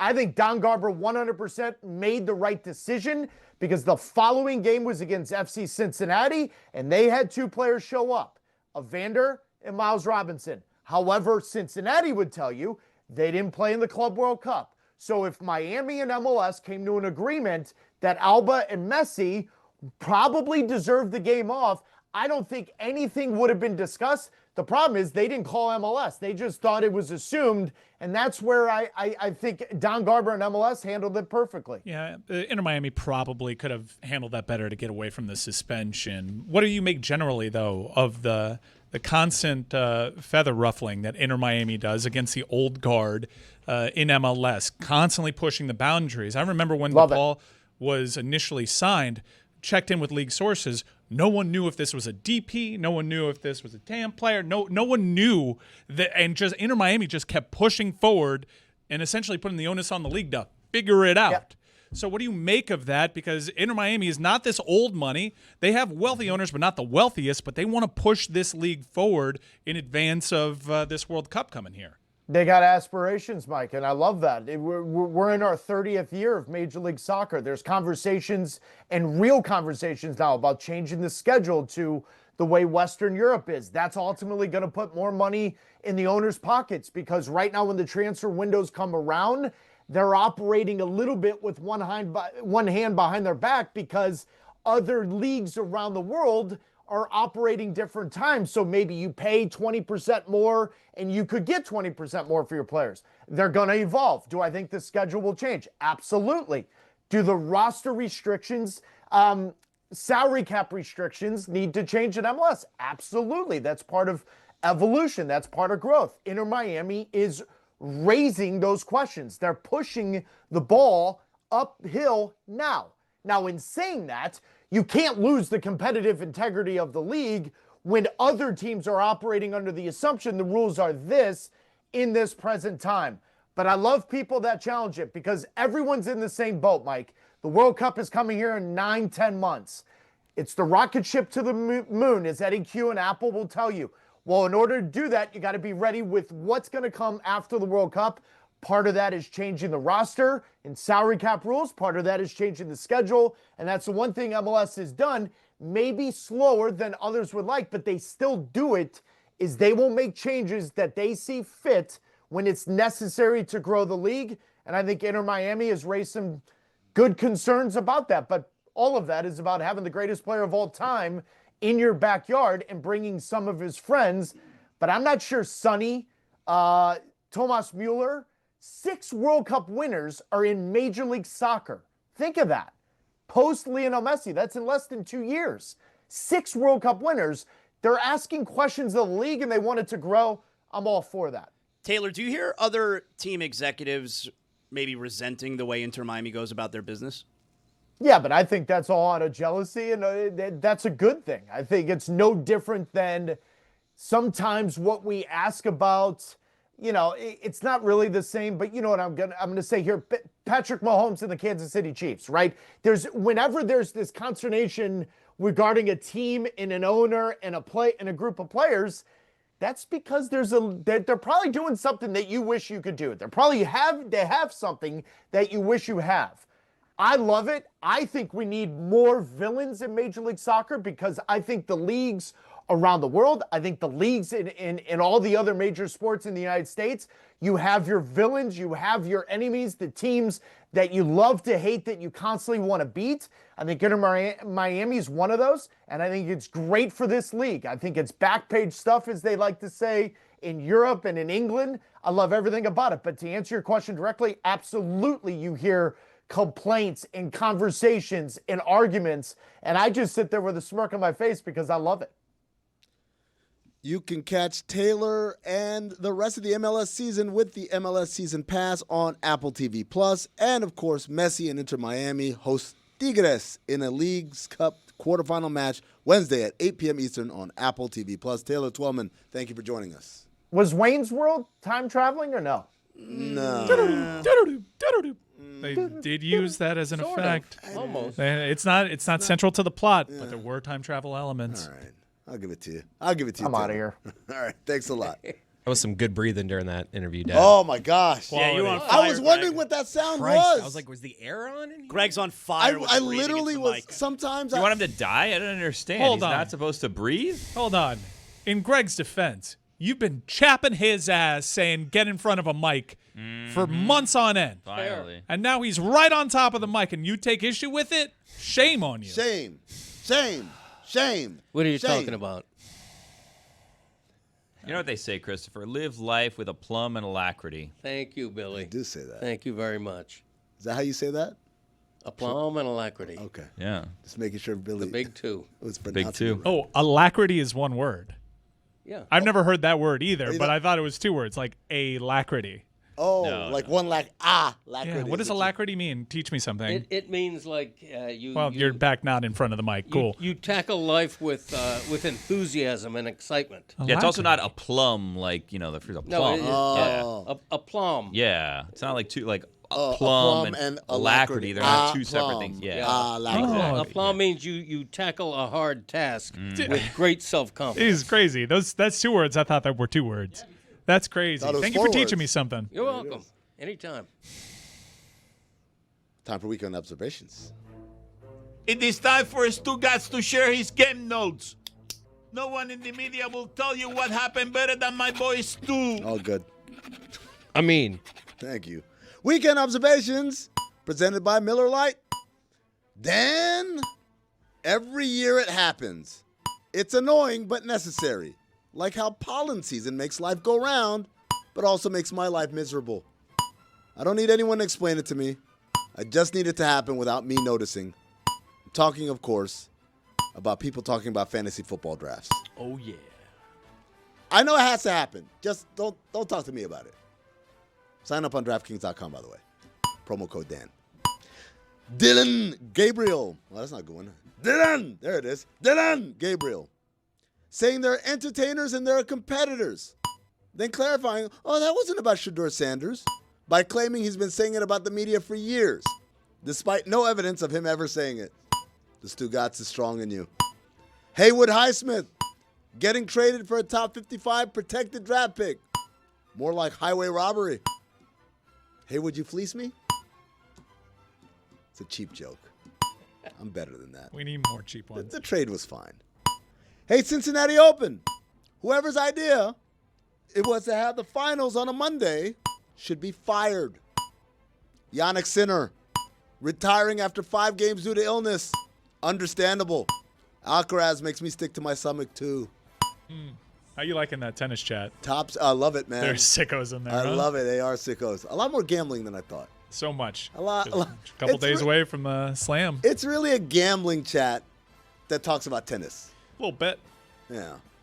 But Alcaraz, man. Topspin. Got me on the Monte Carlo in the semifinal. Guy hits crazy shots. Giannis Antetokounmpo. Slapping the ever-living bleep out of his teammate in the huddle. Leadership. Khamzat domination of DDP. The second most entertaining UFC event from the weekend. The Arab Fighter. Behind only 10-Day Tony's Meltdown. I could watch that on repeat. The Cuban sore loser. Comedians doing the Riyadh Comedy Festival in Saudi Arabia. The Stugotz is strong in all of you. I'm jealous I didn't get an invite. Stugotz is strong in me too. NFL fans upset about male cheerleaders. Either haven't been paying attention or just pretending to care. Top 5 things people pretend to care about. You ready? OLI. When a famous role in a TV show or movie reboot is cast with a slant towards diversity. What do you mean the Little Mermaid's black? Why do you care so much about the Snow White remake? You're 47 years old. Number 5, sports washing. We only care when it's a country that's not us. Number 4, when someone says, hit me up, we should hang out. You don't really want to hang out. You're just saying it. Number 3, when someone video records people in public to defend our First Amendment's rights. that's my entire algorithm. TikTok, right? It's all just the time. those guys that are like outside of a male. What the hell? like mailboxes, etc., or something like that. I just had it. Yes. Post office. office? right? Post office. You okay? I got it all on the record. That was. I hate those videos. That's what I meant there. And the people get so angry. It's like, well, stop record. I can record you too. I'm like, just walk away. Who cares? How have you not learned at this point? Like, that's what they want. You're giving them exactly what you want. But that's the thing, that these people, I'm not talking about the people reacting. I'm talking about the guy originally recording. He doesn't care about your First Amendment rights. He's just Why are people outside of post offices recording people? It's a thing on the internet. It's just to prove that they can't, because people don't like being videotaped. So some old guy would be like, hey, why are you videotaping me? I'm going to this post office. I'm just protecting our First and Amendment it's like, rights. and then they call the cops. The cops show up, and the cops say, technically, he's on the sidewalk. He's allowed to videotape you, but I did not consent. You don't need to give consent. Yeah. It's the same song and dance, but I love it. It's just I can't stop watching. Number 2, when someone on this show says something funny that might also have a factual error. You guys don't actually care. Hey, beer is carbonated. I don't care, dude. What was that? It was the beer thing yesterday. Oh. There's a carbonation. Guys, we're just around here. I don't know. I don't know if that came across yet. We're not actually beer experts who are trying to say, oh, this is how it works. And number 1, when an athlete kneels for the national anthem. You don't care. You didn't even notice until he said something about it. Michael Beasley and Lance Stevenson. Lay off the cafecito. I don't get it. Too intense. It's performative. Everybody knows. Come on, man. It's a big 3. Who cares? Francis TFO. Forced to forfeit due to back injury, only to resurface looking fine a few hours later at his girlfriend's birthday dinner. Attaboy. And no, the dinner did not appear to be in Cincinnati. No Skyline chili. Denzel Washington going on the Sports Illustrated podcast, talking about how he only wants to hear about sports from people who did it and not from people with opinions behind microphones. Funny how he said none of this when he was on First Take. There's a little Stugotz in everyone. Crocs striking an NFL licensing deal, meaning now my favorite NFL players can dress like they're wards at a mental institution. I'm going to hell for that last one. Speaking of hell, Art Briles. Those are the weekend observations. Denzel sounded old, right? Dude, if that was kind of his thing, he did sound old. He sounded old, especially when he said he could still throw hands and stuff. Looking a little old. He's 70. I mean, if I look like that when I'm 70, I would take it, obviously. But he's a national hero. But he's a national hero? International. I'm sorry, you're right. Hero? Well, he plays one in movies. I think he is. Denzel he needs Washington. a statue. He's an actor. Yeah, No, let's put him on A statue where? Where would you put his Denzel statue? Washington. In front of every movie theater. It would be like a rotating, a movable statue. How about this? What if, instead of a statue, just on some maps, we name it Denzel Washington, D.C.? That's not bad. Why not all the good. maps? Well, because, people argue over what maps say now. Some say Gulf of Mexico, some say Gulf of America. How about so, this? I don't know the process of actually changing it to Denzel Washington, D.C., but if you say it, then you print a map, you could just buy one. How about this? Denzel Washington, D.C. on some of the maps. Denzel Washington State on others. I like that. How about Denzel D.C.? Drop the Washington. Well, hold on a second. It's a lot cleaner. You know what? Maybe that's what the D.C. stands for. Washington, Denzel. Columbia. Maybe. Got it. Yes. Now, if you rename Washington State Denzel Washington State, then does it have to become Denzel Washington State University? Yes. Yes, of and course. the University of Denzel Washington. Okay. Absolutely. And when you send letters to people in Seattle, it's got to say Seattle, comma, DW, yeah. DWA? Well, it could just say Seattle. Okay, so then does it say Seattle, Washington, or does it say Seattle, Denzel, Washington, or does it say Seattle, comma, Washington, comma, Denzel? No, it goes Seattle, Denzel, Washington. Okay, that's true because North Carolina, you don't do Raleigh, comma, Carolina, comma, North. Exactly. You're right. Yeah. I'm still trying to figure silly out question. why he's a hero. He's a hero, man. He's an inspiration to Yeah. many. No, he is. Okay, those are two different things. Well, that's what heroes do. Denzel They George inspire. Washington. That's Denzel Washington Carver. Listen up. George Washington Time Carver. to think fast. Is this a real or fake podcast? Oh, I love this game. Nice. Oh, I do too. It was a good game. Bit of a lifeline today. Bit of a lifeline. Here's our host. Oh, you didn't like the Denzel Washington talk? I was lost. Zero Fox Given with Jamie Foxx.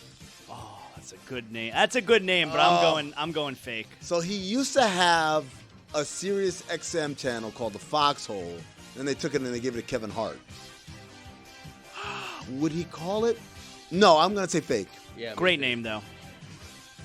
Couldn't hear you, Fake. Dad. What was your answer? It's fake. Thank you. Yeah. It Should be is real. indeed fake.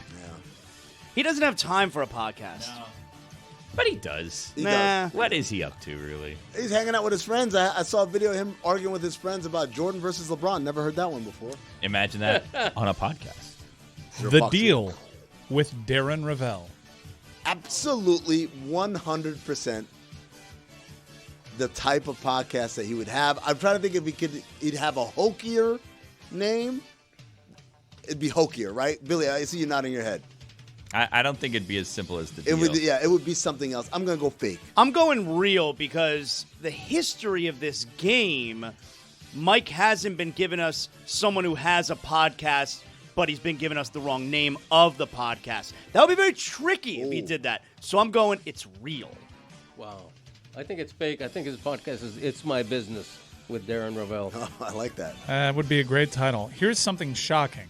According to my research, Darren Ravel actively does not have a podcast. Whoa. Wow, he's the one. He's too busy collecting like autographs and stuff, right? I guess, in the name of equality. Caramel and cheddar with Eddie Curry. No. It's popcorn? Caramel and cheddar. Oh, it's Eddie Curry and yes. popcorn. I want that He's so from badly. Chicago. Not real. Yes. Yes. I'm going to say yes. The name is too ridiculous for it to not That's be real. yeah. Co-hosts it with his girlfriend. Yeah, see?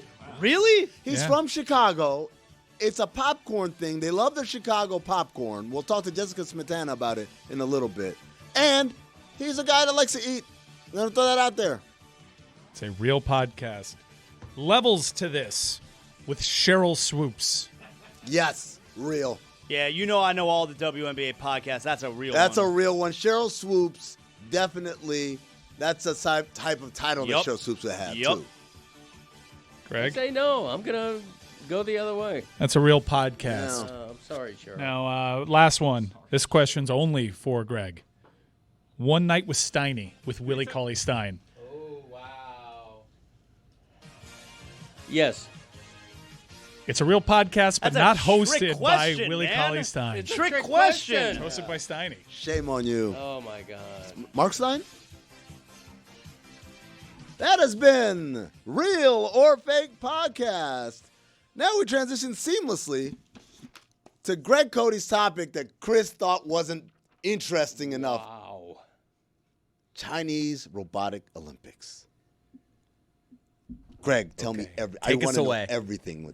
The only thing I know about it. See, there we go. Okay. No. Hear me out. Let him talk. It has embarrassed itself. It's fallen flat because of the robots are doing everything. The Right. robots are like 3-4 feet tall, but they're like in a boxing ring. They're doing all this stuff. They're all losing their. That's your form? They're all They're That's all the losing- robot's form. I used to box a little bit when I was younger. So did Denzel Washington. He always used to do that. Like, Oh yeah. hey, Oh, you do the. There you go. No, they're all falling flat. Like literally, all the robots are falling over when they do anything strenuous or athletic, and so it's been like a big bust in China. Now it's a bad idea as well. I saw a clip of a kid. Oh, we got. We've got them see playing what I mean? soccer. Hold on. We got it. Run that one I back. like it. I wanna see Run it that again. soccer one back. I like it. Look at that. It's like electric football. this when I is was what 10 years like old. this is what like 7-year-old soccer looks like. That's like what it. soccer looks like to me. You know what's funny, man? Somewhere Skynet is listening to us laugh. Like, all right. That's a foul. On who? Whoever made that is like, you guys think you could do better? Oh, here the box. Ooh, okay. Yeah, they're Keep the boxing. dukes up.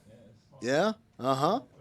I don't know what the orange one is swinging at. He's just slow punches. Good lord! I saw. You could beat up that robot? Yeah, the punches are going like this in real time. What was wrong with BattleBots? BattleBots. BattleBots was great. Whoa, that's weird what's happening right here on the screen. I'm not good at describing this. Imagine like somebody gingerly running around. Whoa, that standing up like that is always going to freak me This is a out. breakdancing competition. That was in the Olympics, the real Olympics. I saw a video of a kid, like maybe like a 12-year-old kid, ridiculous. fighting against one of these robots, and I was not impressed with the robot's reaction time. At the end, it just fell on its back, like spread eagle. I could outrun that last robot. He was running about 1 mile an hour. Talking to the mic. I could outrun that robot. Robots are supposed to be superior to human beings. This proves they're not. What a colossal failure the Robot Olympics was. Eliminate all robots. I'm worried, though, Greg, that us taunting them right now is just feeding Skynet with all the motivation to let us know. Well, How do we know you're not a robot? Next time you put out a decent Robot question. Olympics, they should run faster. They should hit harder. They should kick a soccer ball harder. They should be superhuman, and they're not. They're not even a robot. It's like electric football when they bump into each other and fall down and everything, and the floor of the table would buzz. Yeah. And they'd all be jumping around. What if they're intentionally doing this to have us let our guard down? You know, and you're like, oh, robots. playing they can't possum. do anything. Exactly right. In that case, it's successful because you watch these robots and you're going, these robots suck. Who made these robots? One of those robots missing an arm. I noticed that. I hope he's okay. Robot Paralympics. I didn't see any blood though. So. You said it, not me. That's the one where the founder of Skynet had in his living room. The arm is Yeah. yeah, the arm of the black guy from Terminator. Yeah. Greg, do you have all your original joints? I do. Yeah? Yeah. Are you proud of that, or would you want an upgrade? No, I think I'm good right now. Yeah. My hips. I lead the league in hips. Hips don't lie. Yeah, I mean, my only issue is my right knee. Trick knee? Yeah, I think I may need something done to my right knee. What if they got you a robot knee? Based on what I just saw, I don't want it. That was a great death scene. The guy from Speed. That was a good one, huh? Yeah, pretty good. Yeah, pretty good. Limited fake T2 guy that Mark me for the Sueys next year. Yeah, that didn't actually do what most capitalists do, and he's just like, "What? This is bad for people? Let me destroy it, rather than make money on it." Hey, we have breaking news. Hit it. Big Week 1 ramifications for the Miami Dolphins. The Indianapolis Colts have announced their QB1. Oh, and it is Daniel Jones. No. You guys love football, huh? Wow. Look at that reaction. it's a big news day. 1-0 for the Dolphins. You guys whipped your heads around and all What a said, start whoa, to the collectively. season. I'm surprised he's still playing football. Wow. Danny Dimes, QB1. That is a disaster for the Colts. I'm Is it sorry. an injury thing? Is like Richardson that hurt? How much is no, it going to hurt if the Dolphins lose to him week Well, 1? and you got Xavier Howard, who's out there for the Colts now too, right? Yep. Man, Tyreek Hill's going to burn him. 200 in the air, 100 on the ground, and a pick 6 for Howard. You think Kyle Tucker's confidence is down? How do you think Anthony Richardson feels? Yikes.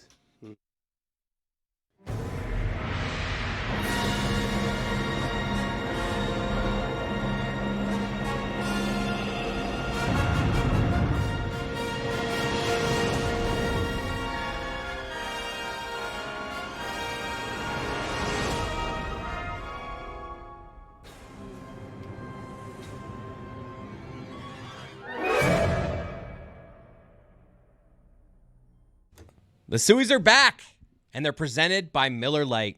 The 2025 Sueys kick off Monday, August 25th, the only awards show where chaos reigns and nonsense wins. Only on the Dan Le Batard Show with Stugotz. That's a lot of production value we put into that, including the fake Star Wars music, fanfare music. Royalty free. Oh, my God. Love Easy with a fake. Oh, royalty free. Yes, you're right. I should use those terms. Welcome in Jessica Smetana. She's got the podcast The Echoes with Mike Golick Jr. Echoes. Is it The Echoes or just Echoes? Echoes. Just It's The Echoes. Okay. All right. Echoes. Oh, you were doing Echo. Oh, there, I was doing Chris's bit. Yeah. there you go. Hey, How's it I going? heard you wanted to talk about popcorn. Yes, I do. I want to start right there because Of course. Greg discovered today that Eddie Curry has a podcast Uh-huh. called, what's it called? Cheddar and Caramel? Caramel and cheddar. Caramel and Cheddar that he Oh. co-hosts with his girlfriend. Eddie Curry's from Chicago, and I said Chicago people are very, very proud of their popcorn. How did that start? I have no idea, but the cheddar caramel combo is a Garrett's popcorn thing that people come from all over the place and get in those big, tins of popcorn. And it's a delicious combo. You wouldn't expect it. But I mean, it's been around as long as I've been around, so must go back quite a bit. I remember working, I can't remember whether it was New York or in Phoenix. We had like a big ass tin of Garrett's. And I was like, what's the big deal? And then literally daily, I'm like, just shoveling it into my face. It's hard to explain because I've always been like, no, I want fresh popcorn. I want hot buttered popcorn. Amin Al Hassan, I know that this is Jessica's fault, but how dare you? How dare I what? What? It's week 0. We got bands in the stands. We got football. I don't think being they're played. calling it week 0 anymore, though. They're trying to get away from it, they're but what not. is it? No, It it's still extended week week 0. 1. Yeah, it's like a long week 1. Why was it ever called week 0? Week 0's got branding, pal, and it's week 0. Who's trying to get away from week 0? It has been downplayed. I've noticed that. But where? I haven't seen that. I mean, I know on like the ESPN schedule on the website, it'll say week 1, but that's Yeah. always been the case. But in the on their in the schedule. marketing, Jess, like we're not hearing so much week 0. Yeah, in the being past, pumped if you up. would watch on SportsCenter or whatever, they would refer to it as week 0, and they're They not wouldn't doing shut that up about anymore. But do you watch SportsCenter daily? Did you watch last night with Rich Eisen? I saw the intro. I did on- not, but Oh, I dude. saw the Cincinnati Bengals Commanders game that was on before, and I saw that they were advertising it. Jess. What a game, by the way. Has preseason football always been this bad? I'm sorry. I'm taking us on a journey here, but I mean, it's been bad this year. Jess, let me tell you. Old school intro with the saxophones and everything, old school graphic package. Did they do that? Rich Eisen monologue, Yeah. and then he takes the reins, and it's a modern set behind him. He's there solo. The soothing voice of Rich Eisen. The lower third's the old Sports Center. Did lower they third. start No, in 4x3 and grainy and then expand Save out this to topic. 16x9? Save this topic for Dan. Dan's gonna do a whole bit about they're trying to distract you from NFL being, owning ESPN, whatever, yada yada. Save this for Dan. This is a Dan topic. I mean, all that stuff. I saw Ian Rappaport was hosting McAfee. It seemed Yeah. like yesterday was kind of like the launch of They take all over, that right? stuff. I guess let me ask you a journalism They took question. all our- As you and Greg have the journalism bona fides here, we'll begin with you, Jess. Naturally, people are going to be very critical of any of ESPN's coverage on the NFL, given the NFL's ownership stake on this. Now, I've heard interviews from Mina Kimes on Football America saying she's never been told what to say.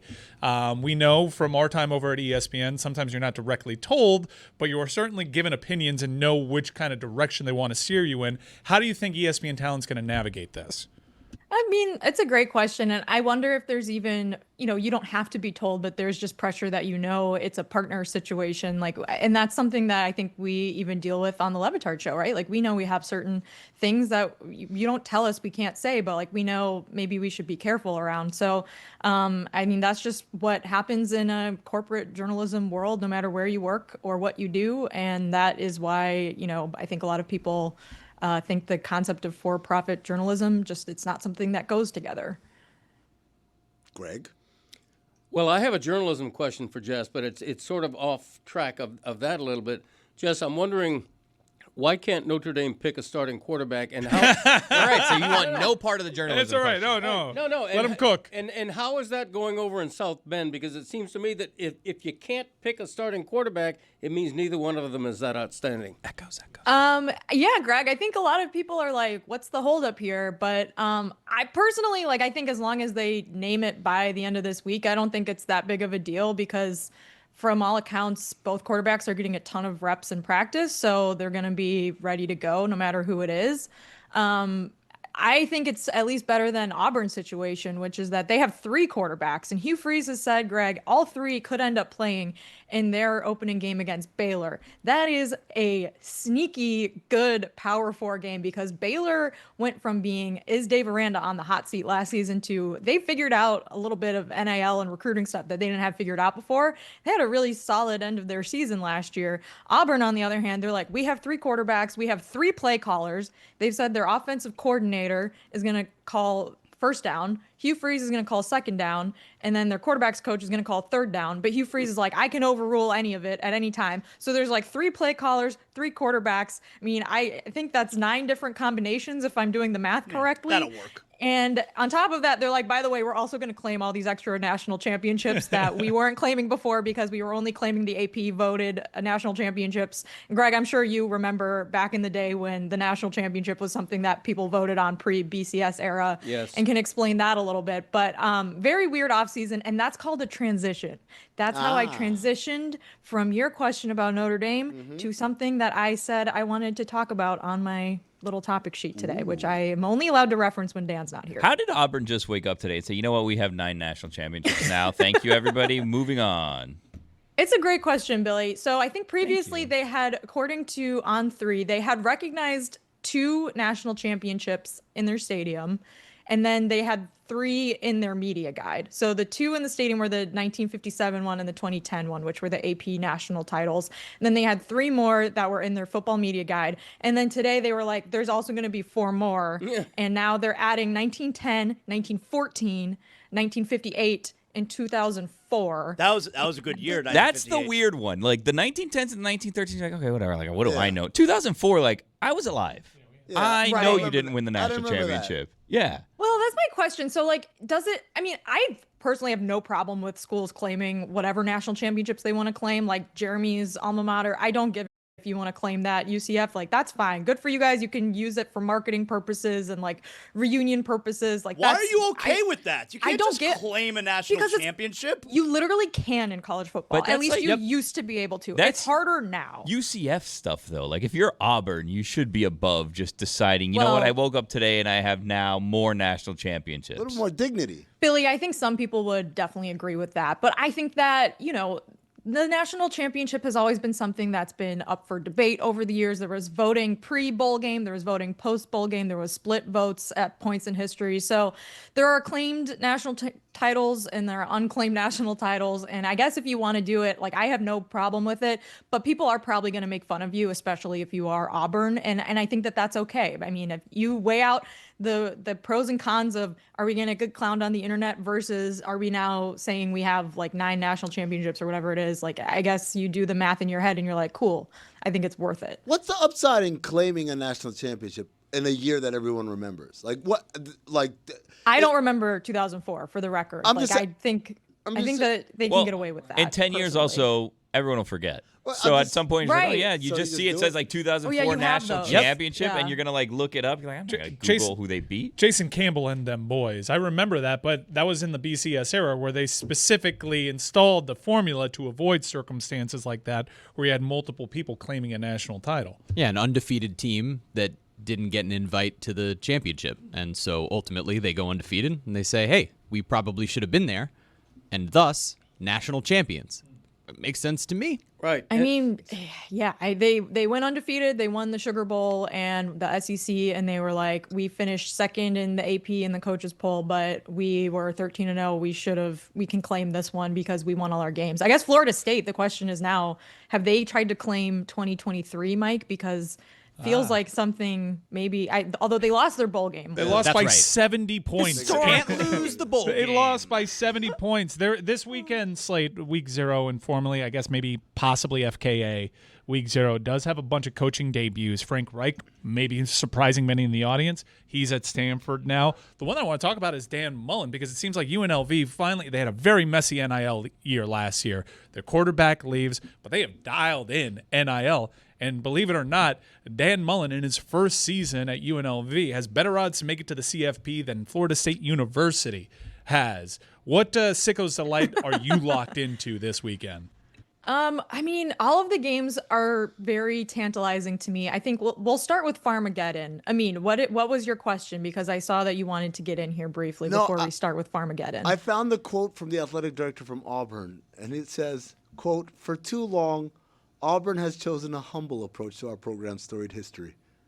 Yeah. That's how it's, and then he goes on to explain why they're going to do it. Just that's his explanation. Is like, we've been too humble. He learned from the best. I mean, when a team beats you and ultimately wins a national championship doing it and claiming that national championship, you just got to follow suit with one of the blue blood programs. Anyways, we'll go back to not UCF talk. Thank you, Jeremy. Miss you too. I know I brought it up, but anyways, okay. So yes, I mean they were like, we were humble. Now we're not humble anymore. Yeah. We're one of the blue bloods, baby, and I think that's great for them. So this weekend is the first ever ranked versus ranked matchup in Ireland at the Aer Lingus College Football Classic. Now you may all remember I attended this game 2 years ago with Lehman, and I just had the time of my life. It was spectacular. However, that game was Notre Dame and Navy, and Notre Dame was like 2 touchdown plus favorite or something. So this time around, I mean, this is a big matchup. Last year was also a big matchup, but it was because it was an upset. It was because Georgia Tech beat Florida State, and it was the first game of the season. We were all like, well, dialed in at Florida State, and we're like, either Georgia Tech's really good or Florida State is not very good. And it turns out both of those things were true. Georgia Tech should have beaten Georgia. I mean, and I will hold that against them for a long time. However, this weekend, Kansas State and Iowa State, both of these teams coming off of pretty solid seasons. Last year was Iowa State's first ever 11-win season. Their head coach, Matt Campbell, has done a really good job of raising the floor at Iowa State, but he's still like knocking against the season, or the ceiling, I guess, with, 10-win season, 11-win season. So are they going to make it to a Big 12 championship? Well, it would help if they won this weekend. So this game actually has pretty big conference implications, and both teams have returning quarterbacks that are going to be starting in this game that are coming back. Rocco Becht is playing for Iowa State, and Avery Johnson is playing for Kansas State. Avery Johnson's a really fun quarterback to watch because he's kind of crazy. He's like all over the place. He's an explosive runner and like really great at play action passing, but he's not super accurate as a passer. So I am very excited to see how that works out. Okay, yes, guys, Amin. clear out, because I fear we're having another Bryce Harper, Ron Harper situation. Is Avery Johnson related to the Avery Johnson? Not remotely. Okay. Is he white? Yeah. It's the same thing with Ron Harper. The white Ron Harper. If you're Avery Johnson and you're not Avery Johnson, you got to have a different name. But he could be a sneaky Heisman candidate. One of these Big 12 teams is going to make a run. I saw that Texas Tech has spent a lot of money. They just lost their USC running back. And I want to focus a little bit on USC, because USC, I don't know if you noticed this, Jess, but they have 32 commitments for the class of 2026. The reason for this is they operate in a state, California. There are some other states, too, where you can actually pay NIL to high schoolers before you actually have to present that to the clearinghouse. So far, I know Miami has attempted to submit NIL deals.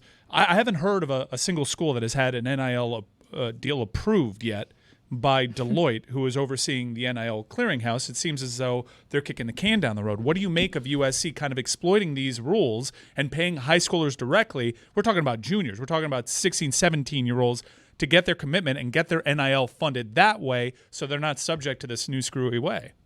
I did see a story maybe a month ago that the clearinghouse was rejecting some deals, but I don't know if there's been a follow-up, if that was just because of like the stalemate between the collectives and the the clearinghouse. Yeah, they reversed course settlement, and now they're like, yeah, collectives are a legitimate business operation, so we're cool with that. But Mike, to answer your question, I mean, I think that is certainly a part of it, but I think the bigger thing for USC was that they were losing a lot of the recruiting battles around their region because reportedly, like, Lincoln Riley was just he didn't have great relationships around there and just was not really focused on it. And so he was under a lot of scrutiny last season for that. And that's why they hired Notre Dame's, personnel GM guy, Chad Bowden, to come in and help with recruiting there. And they have definitely improved in that aspect. And I think that if nothing else, he's going to really help with the Southern California recruiting, because that was like what Pete Carroll, excelled at, and why they were such a powerhouse was because they got all of those 5-star guys around Southern California. They weren't leaving to go to Southeast schools or Notre Dame or Texas schools. So, I mean, I really think it's like USC just needs to take advantage of their regional, like you said, I mean, the laws certainly contribute to that, but I think they need to take advantage of their regional advantage there and just like focus on what made them great 20 years ago, with sprinkling in portal stuff and just having a better defense generally. Don't you hate when that happens, when you're trying to say something and use the same word twice, taking advantage of the regional advantage? Like, shit. Yes. I wish there was a better way to say that, but I feel can't think of it. I feel like Austin Powers every single time. allow myself. What do you know about her whereabouts? Allow myself to introduce myself. Do you mean like saying if you're Avery Johnson and you're not Avery Johnson, you need a different name? You absolutely need a different name. Yeah, you can't have a famous name.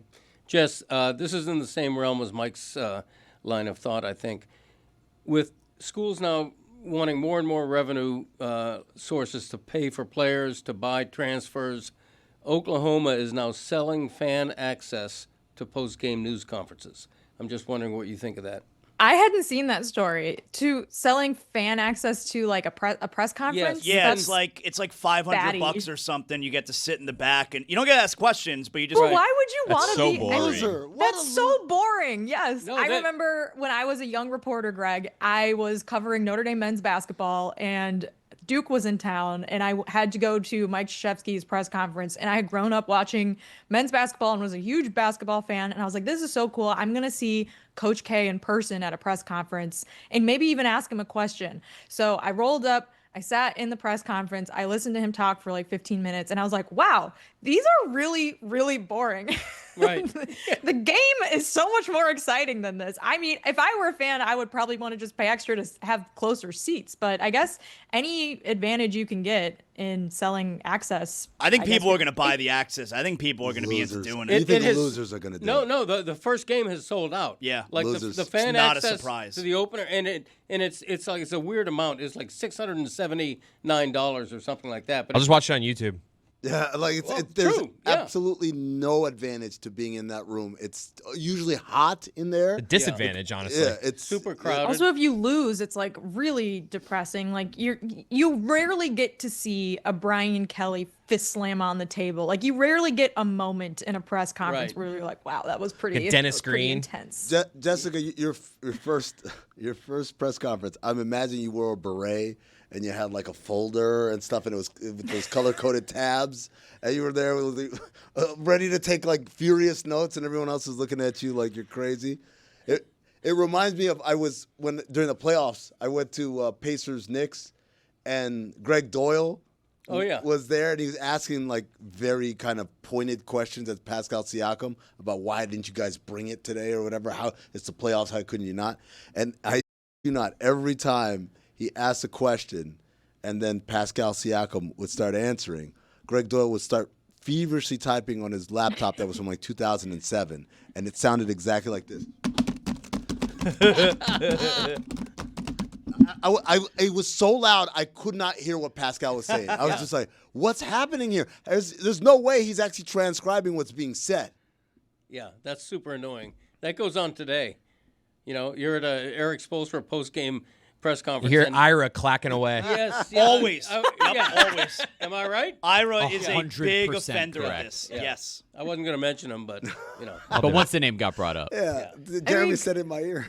I can't think of like a more boring. I guess if you're just like a regular fan and you don't have a lot of access to the football program, like being in the same room as like Brent Venables maybe is something you can brag about to people or think is cool. But I just find press conferences to be a very dry venue.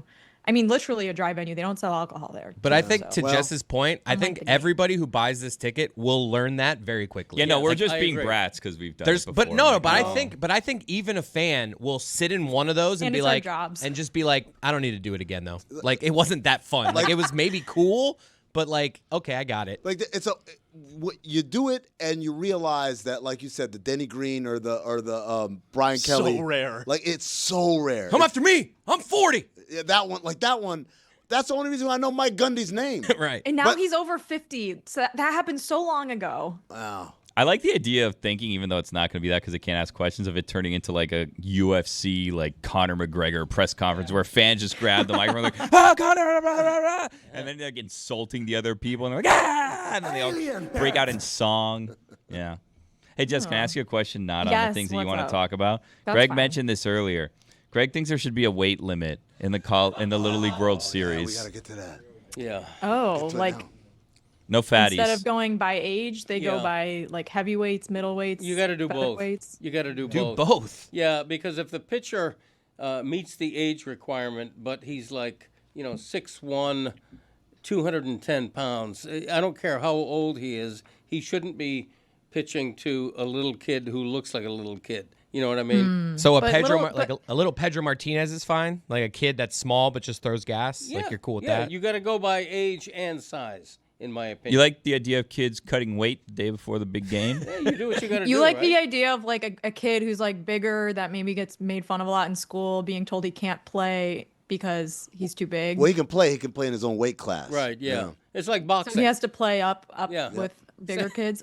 Think of it as boxing. get rocked. I mean, I feel like if kids are that big and dominant in their age group, can't they play with older kids sometimes? Like when I played youth soccer, there were like some girls that were just like, way better than like most of the kids our age that would play with the older girls. Right. But they didn't yeah. do it in like a mean way, like, oh, you're too fat. Like, Well, I would never call a kid. Whoa, nobody said the F word. I would never call a kid fat. Yeah, what would you call, what would you name, I guess, the different divisions? They'd be like, the little ones are always like the Mighty Mites or something like that, right? Yeah. And then like the larger ones, like you get like a middle, and then like Hefty. big ones, like Porkies, something like that? No, Like, hefty. what do you, Hefty would work. hefty. That's a nice neutral word. Okay. Is Hefty. hefty? The hefty kids. Yeah. Neutral?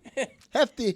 I think we should protect children's feelings Yeah, Dad. sometimes. And this feels maybe a little, but I'm not a parent, so I don't know. Someone else can probably tell me Jess what's is the best. last person we should ask about this. She hates kids. But I'm also protecting the little And you'd kids. think I'd be the one who'd be like, yeah, tell that kid he's gotta go. That kid sucks. The It's like kid's hefty. baby of the year. Screw you, Bart Harley Jarvis. I'm gonna kill you. Reality switch sides. Amin knows what I'm talking about. I do. Jess, is Indiana going to do it again? Last season, they found a way to have a pretty winnable schedule, even though they're in the Big Ten, which obviously added teams and is difficult. And now you alerted me to their non-conference schedule, which is an absolute joke, which should absolutely be held against them. It seems as though Cignetti is trying to fool folks in here and just leverage and siphon off of the Big Ten's reputation. He can lose 2 games inside of that conference, not play anybody outside of conference, and end up right back where he was last year. Let me start from the beginning where you said the Big Ten has added teams. Yes. And I think that people think that means it's like automatically your schedule is difficult, which is not necessarily true because there's so many teams that your schedule could be vastly different than one of your conference peers because there's so many freaking teams now. So the balance of the schedules are going to be very uneven going forward. And some of this is just why having conversations about like schedule, like strength of schedule and stuff like that is sort of a crapshoot because a team could schedule a game against another team 10 years down the road, which is often what the, lead time is on some of these home and home series.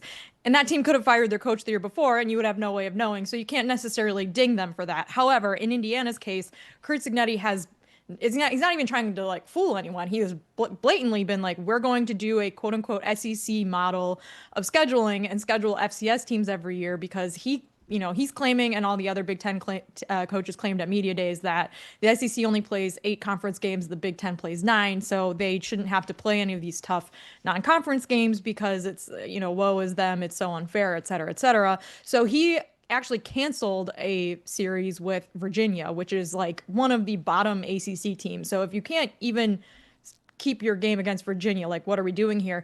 But over the next 5 seasons, Mike, did you look at what their non-conference schedule is? Because this year, it's Old Dominion, Kennesaw State, who just moved up to FBS, Indiana State, FCS. Next year, it's Colorado State, Howard, Western Kentucky. The year after that, Kennesaw State, Indiana State, UMass.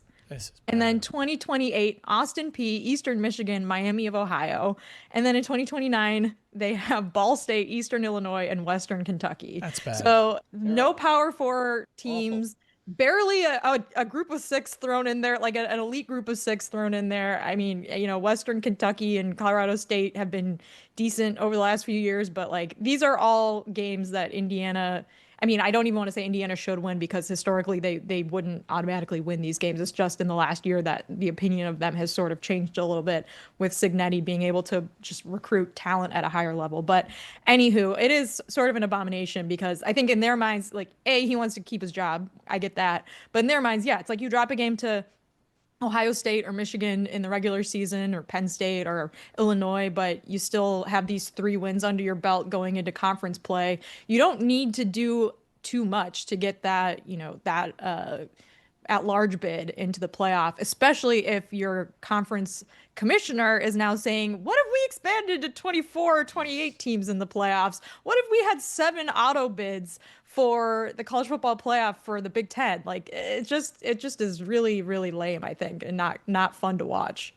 Jessica, Jeremy wasn't in yesterday, so he had a bunch of observations about yesterday's show that he want to go through. I want you to audit yesterday's show alongside him, if you will.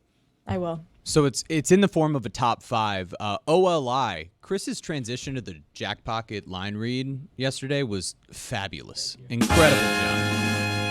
Once I learned what Jack Pocket was, I'm all in. Number 5. I think you were in before you knew what it was, just based on the name. Perhaps. Tony's crash out might be the moment of the year on this show. And that's number 5 from yesterday? That's number 5 because we got into it. It's an observation. I don't know how much deeper we need to. Got you. But it was incredible. An amazing moment.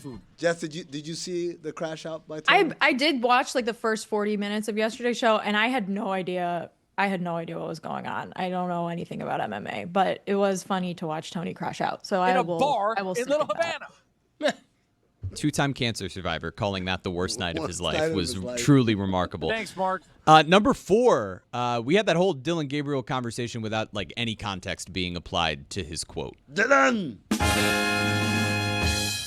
UCF defender coming in, Jeremy. Oh, look, although I agree with you because I did see that. Has he said it might have been before? taken He out of claims context. it. Is there proof? I've never seen I don't know about that, but I did send you yesterday during that conversation, Chris, the actual question that was asked of him. And the reporter asked, you gave us some fabulous wisdom on how you tune out the noise and don't let it infiltrate yourself. Will you share that with everybody at home?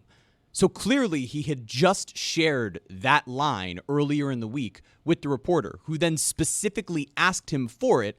And when it was clipped for the internet, nobody put the question that was there. Nobody provided the context. And then neither did we multiple days later. So I just felt like we left the kid hung out to dry. And I'm not a huge Dylan Gabriel guy, but that's a lot. You are a huge Dylan Gabriel guy.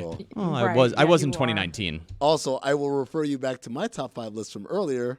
Things people pretend to care about. When someone on this show says something funny that might also have a factual error. Yeah, I'm the one guy that cares, which is why nobody likes me here. Number 3, the way we talked about the way we talked about the streaming wars was pretty privileged. That's why people also don't like me.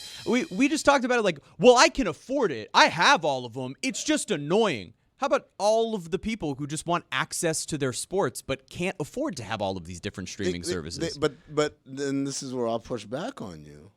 So you're back to where life was like 15 years ago? That would have been great.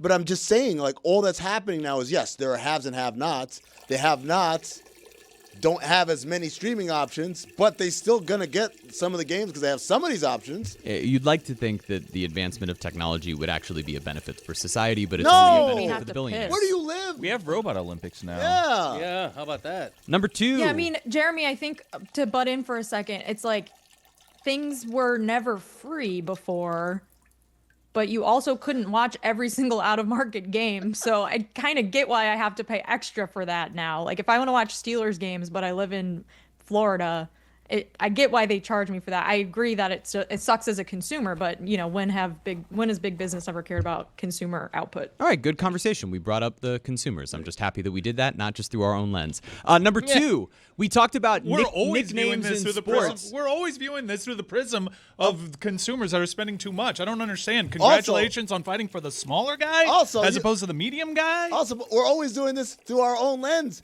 You talk about Dylan Gabriel in a positive way. Like, what other lens are you using right there? Journalism. Number 2. This is making me have to go to the bathroom.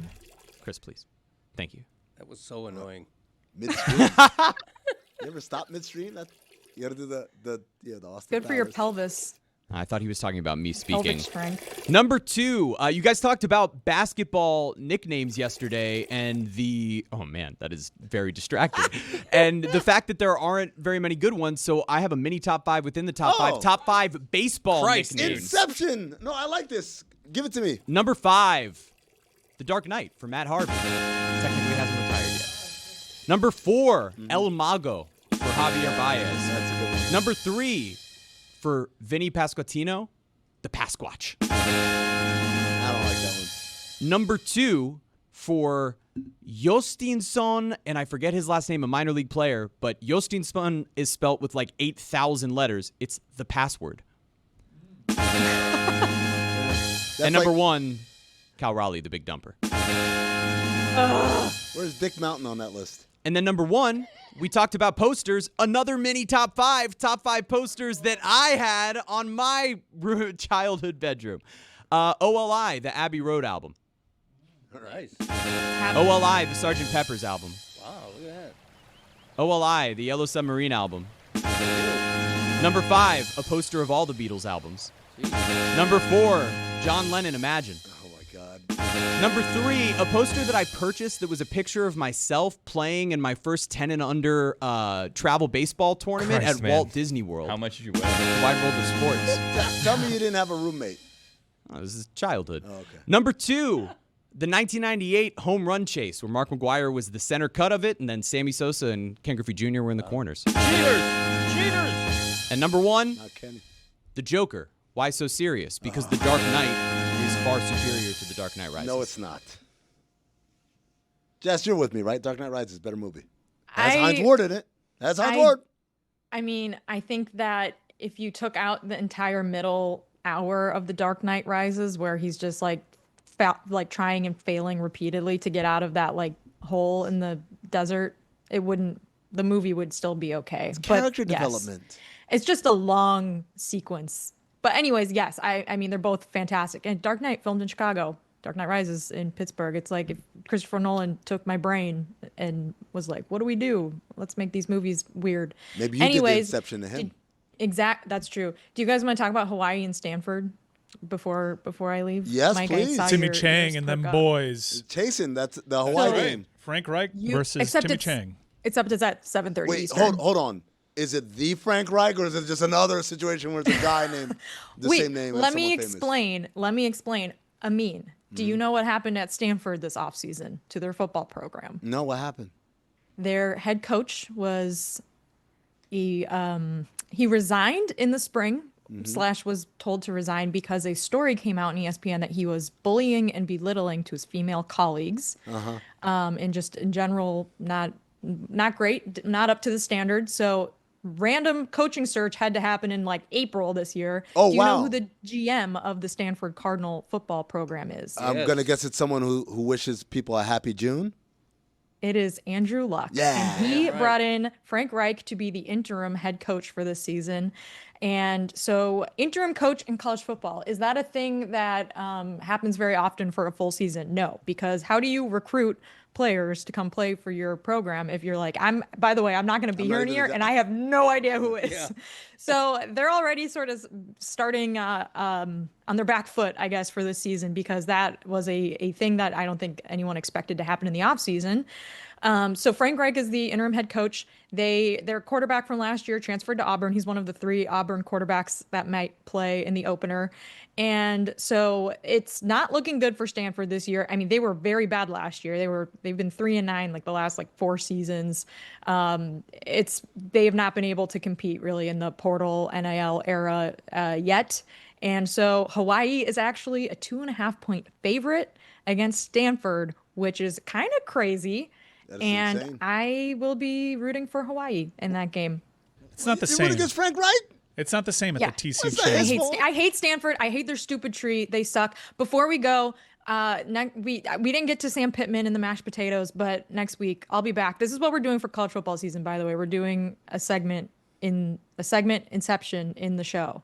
So next week we'll talk about Sam Pittman and mashed potatoes with Dan, I guess, and also maybe Bowling Green's cat named Pudge. Oh, that I'm interested in. That's a good He's very cute. Or she. I'm not sure. What kind of cat is Pudge? A very, very chunky boy. Pudge is so chunky, Greg would be like, you better play with older cats because you can't play baseball against cats your age. Little League Cat World Series. Get them out of there. I would watch it. I like It'd be that. adorable. Little League Robot World Series. Yeah, Robot cats. Cat World Yes. Series. Wow. Yeah. Okay, Did you how guys about this? see- When it's just weight classes, it can be anything as long as it weighs that amount. So it could be a robot and a Ooh. cat and a kid all on the same team I as like long as that. they all weigh the same. Yes. Do you guys see there was a video of a robot that was in Austin that fell over backwards in the middle of the street? It made me laugh. I'm rooting against the robots Yeah. Well, you'd like the Chinese We all should be. Robot Olympics then. because they suck. Yeah. I'm rooting for the awful. robots, man. I think they could do a better job than we can. Yeah. We've been trash. We had our turn. You know what? That's a fair point. But the robots, I think, are going to just do what we do environmentally the same or to a worse amount, right? Like they're going to destroy the earth also. What? Yeah, they require power That went to a and dark energy. place. Well, Amin kind of took it there. Yes, he did. Don't look up. Robots? Just do it. Thank you, Jessica. I'm just reading your shirt. Oh, Bye. That's good radio. We go to Juju Gotti, giving us all the goods in the post game. Juju, first question I have for you: do you have a favorite time travel movie? Dang, that's a good question. It's hard to narrow it down to one. I definitely agree with Taylor Twellman. Bill and Ted has to have some consideration there because they went and got Honest Abe. You don't just go back and get Honest Abe, you feel me? As well as Mozart. They went and got some prominent features. I'm watching the show right now called Foundation, where time travel is a little bit like that. I don't know. I'm just going to submit a show. The show Dark on Netflix. I keep hearing about this show. That's a good Is it time good? travel movie. Yeah, because they go back and they actually got actors that look just like the actor could have looked whenever they were that age. So, Juju, yeah, watch Dark. I have a confession to make. I am a sucker for any show that casts people that look like the older versions or the younger versions of themselves. Like when they nail the casting, I'm so in. About 35% of the reason why I love Righteous Gemstones is those flashback episodes they have once a year where those kids who not only look like they're the younger versions, but they act like them so well too. I'm like, how is this possible? How are they doing this? So, okay, so Dark, I'll put on the list. I keep hearing good things, but I wasn't sure. What about prison movies? Because Zaz loves prison movies as well. Do you have a favorite prison movie? I was listening to that when y'all was talking about the time travel. I made my top 5 prison movies that I could think of in my lifetime. OLI, Welcome to the Rock. Come on, man. You got to know. You got to know. Also, OLI, Doing Hard Time. With Boris Kojo and Michael K. Williams. Deep black cut right there. Also, OLI, CB4. You got to know it. That's not I mean, the dude was in prison, but it wasn't a prison movie. He was telling the story. Well, I mean, make your own list. Yeah. Also, last OLI, Law Abiding Citizen. That was a good one. Number 5, The Fugitive. Was he in prison? He was on the run. That's a TV show, isn't it? The Fugitive? Greg, you know, Greg, you no know way. the movie. Come on now. The movie itself is a super old reference. To Okay. date it back to the source material, that is Harrison just Ford? petrified. Come on. I'd be surprised if my dad could name 3 prison movies. I can name 2. But besides ones that you've already heard. Go on. No, the number 1 of all time is Shawshank Redemption. Yeah. Okay. Nice. And then another one that I personally like, whole different genre, The Longest Yard. Wasn't that a TV show? It was just a wild. Yeah, For The Fugitive? The One-Armed Man, That's right? stuff that they were saying in 1994. Hey, wasn't Greg, that a TV Greg, show? Now it's just a that movie came standalone. out 30 years ago. I know, but the TV show is from the 70s. Yeah, I it's think. in the 60s. I know. Final episode 1967. Got his ass. It's just a dated. It's the it's One-Armed super- Man. The One-Armed Man. The One-Armed Man. All right, we got to make our own list, as Juju said. But wasn't the whole point of that movie to not be in jail? It's like hold on. It's I'm stuck with Greg here. It's like saying Scarface and you're like, oh yeah, with Edward G. Robinson. Like, yeah, I mean, yeah, but like most people hear Scarface, they think of the 1980s one, not the one from 1930 something. Okay, but if you come out with a movie called The Twilight Zone, I'm sorry, but it emanates from The Twilight Zone with Rod Serling. Juju, put it on the poll for tomorrow. What's more famous, The Fugitive TV show or The Fugitive the movie? Oh, I would love to see the result of that poll. I love you. I'm The a- shit talk from Greg Cody. I'm a stuff You the don't know ballot your box. audience. I do. That's right. Most of them will know the TV show. TV show. When The you hear Fugitive. Ocean's 11, who do you think of? I don't know. Frankie? Who? Juju, continue your list. Oh, Blue Eyes. Oh, Frankie. Where are we Oh, in yours, yeah, Juju? Absolutely. That's one of them lies that was talking about earlier. Greg don't give a damn about that poll result, man. You got that right. Yeah. I want it on my side. But I do agree with y'all now that I think about it. Yeah, the whole point was to stay out of prison in the future. So yeah, mulligan for that one. Number 4, Con Air. Prison Come in the on, Sky man. counts. They started sir. in prison and they were being transported to another prison. So technically, yes, I'm going to allow it. That plane was a prison that got overtaken. I like it. Number 3, The Shawshank Redemption. Ah. That was a book, you know, Greg. That's like, why did you say, oh, the book? The Stephen King book? Number 2, Vatos Locos Forever. Blood in, blood out. Come on, man. I used to watch that like every day at a certain point in my life. Come on. Was it Edward James Olmos or who was in that? Yeah, everybody was in it too. Like more people than you think. Yeah. And the number 1 movie, of course, Life. Eddie Murphy, I See You. Martin Lawrence, let's get it. I was an all-star cast as well. Hell yeah, man. Also earlier, David Samson was talking about the movie Freaky Tales. He gave a spoiler alert, but that spoiler isn't necessarily gonna ruin it for you. Okay. You feel me? Good. All right. I think you should still check it out. It's a great story. I watched it on the plane. I mean, if you're going on the plane back, I am. that's a movie you watch on the plane. I gotta. You feel me? I will do that, but first I have to finish Peacemaker season 1 because season 2 drops tomorrow, and I'm very excited. What Juju, a coinky I did that yesterday. there you go. Caught up. Hell of a show, right? Uh-huh. Yeah. What are the polls we got to update, Juju? Yes, sir. Let me get this poll. While I'm getting to the polls, thank you for your service, John Wall. The John Wall has retired from the game of basketball. Salute. He just announced it. Did he ever do Big 3? He never did Big 3, did he? Look I at think Chris. he was around. Chris is doing I'm not John sure. Wall. No, I just saw Juju do it. Is that John Wall's like he That did was that? the My John bad. Wall dance. Okay, yeah. Wall. John. Wall. Right. He was a good Dougie-er, as they say. But yeah, him and I'm not sure if he was in the Big 3, but Zaz keeps slandering the Big 3. We can't have that the Big 3's slander. Yeah. Them boys trying the best. That's what I And I said. think the excitement is worth it. You know what I'm saying? Like Lance and Mike Beasley, they excited. Sometimes you lose it. You go to the NBA, you be like, damn, I'm playing in front of 100,000 every day. Then they go without it. And now they get a little glimpse back into that world. Man, we finna hype this thing Juju. up, baby. Juju, do you agree that you're allowed to celebrate a game winner on any level, however the hell you want? I mean, people Yes. can get that jacked up for a pickup game at a gym. Exactly. The only game winning celebration that I don't like, and I hate because my boy used to do it, D Wade. I hate when the player be like, "This my shit. This my shit." Yeah. It's like the whole team got us to the fourth quarter for it to be this close, brother or sister. My house. Right. Peter Wark used to do that shit. I believed it. Oh Lord. The poll we had from today: best cream cheese, block or whipped?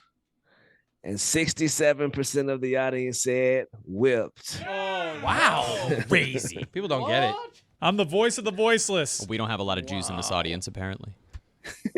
I'm right here, baby. I got you. We got 2 right there. Yes, sir. And earlier, last thing before we get out of here, you mentioned that you was at the Pacers Knicks game in the playoffs, which just reminded me, bro, how crazy that Halliburton shot was, bro. I still can't believe he hit that shot. What a great game. What a great series. I wish I was at that game. I was at the one where they got blown out. Game 5. Damn. Yeah, but that was a great game and a great series, and I'm excited for basketball to come back. Thank you, Juju. Everyone check out sir. Juju's show.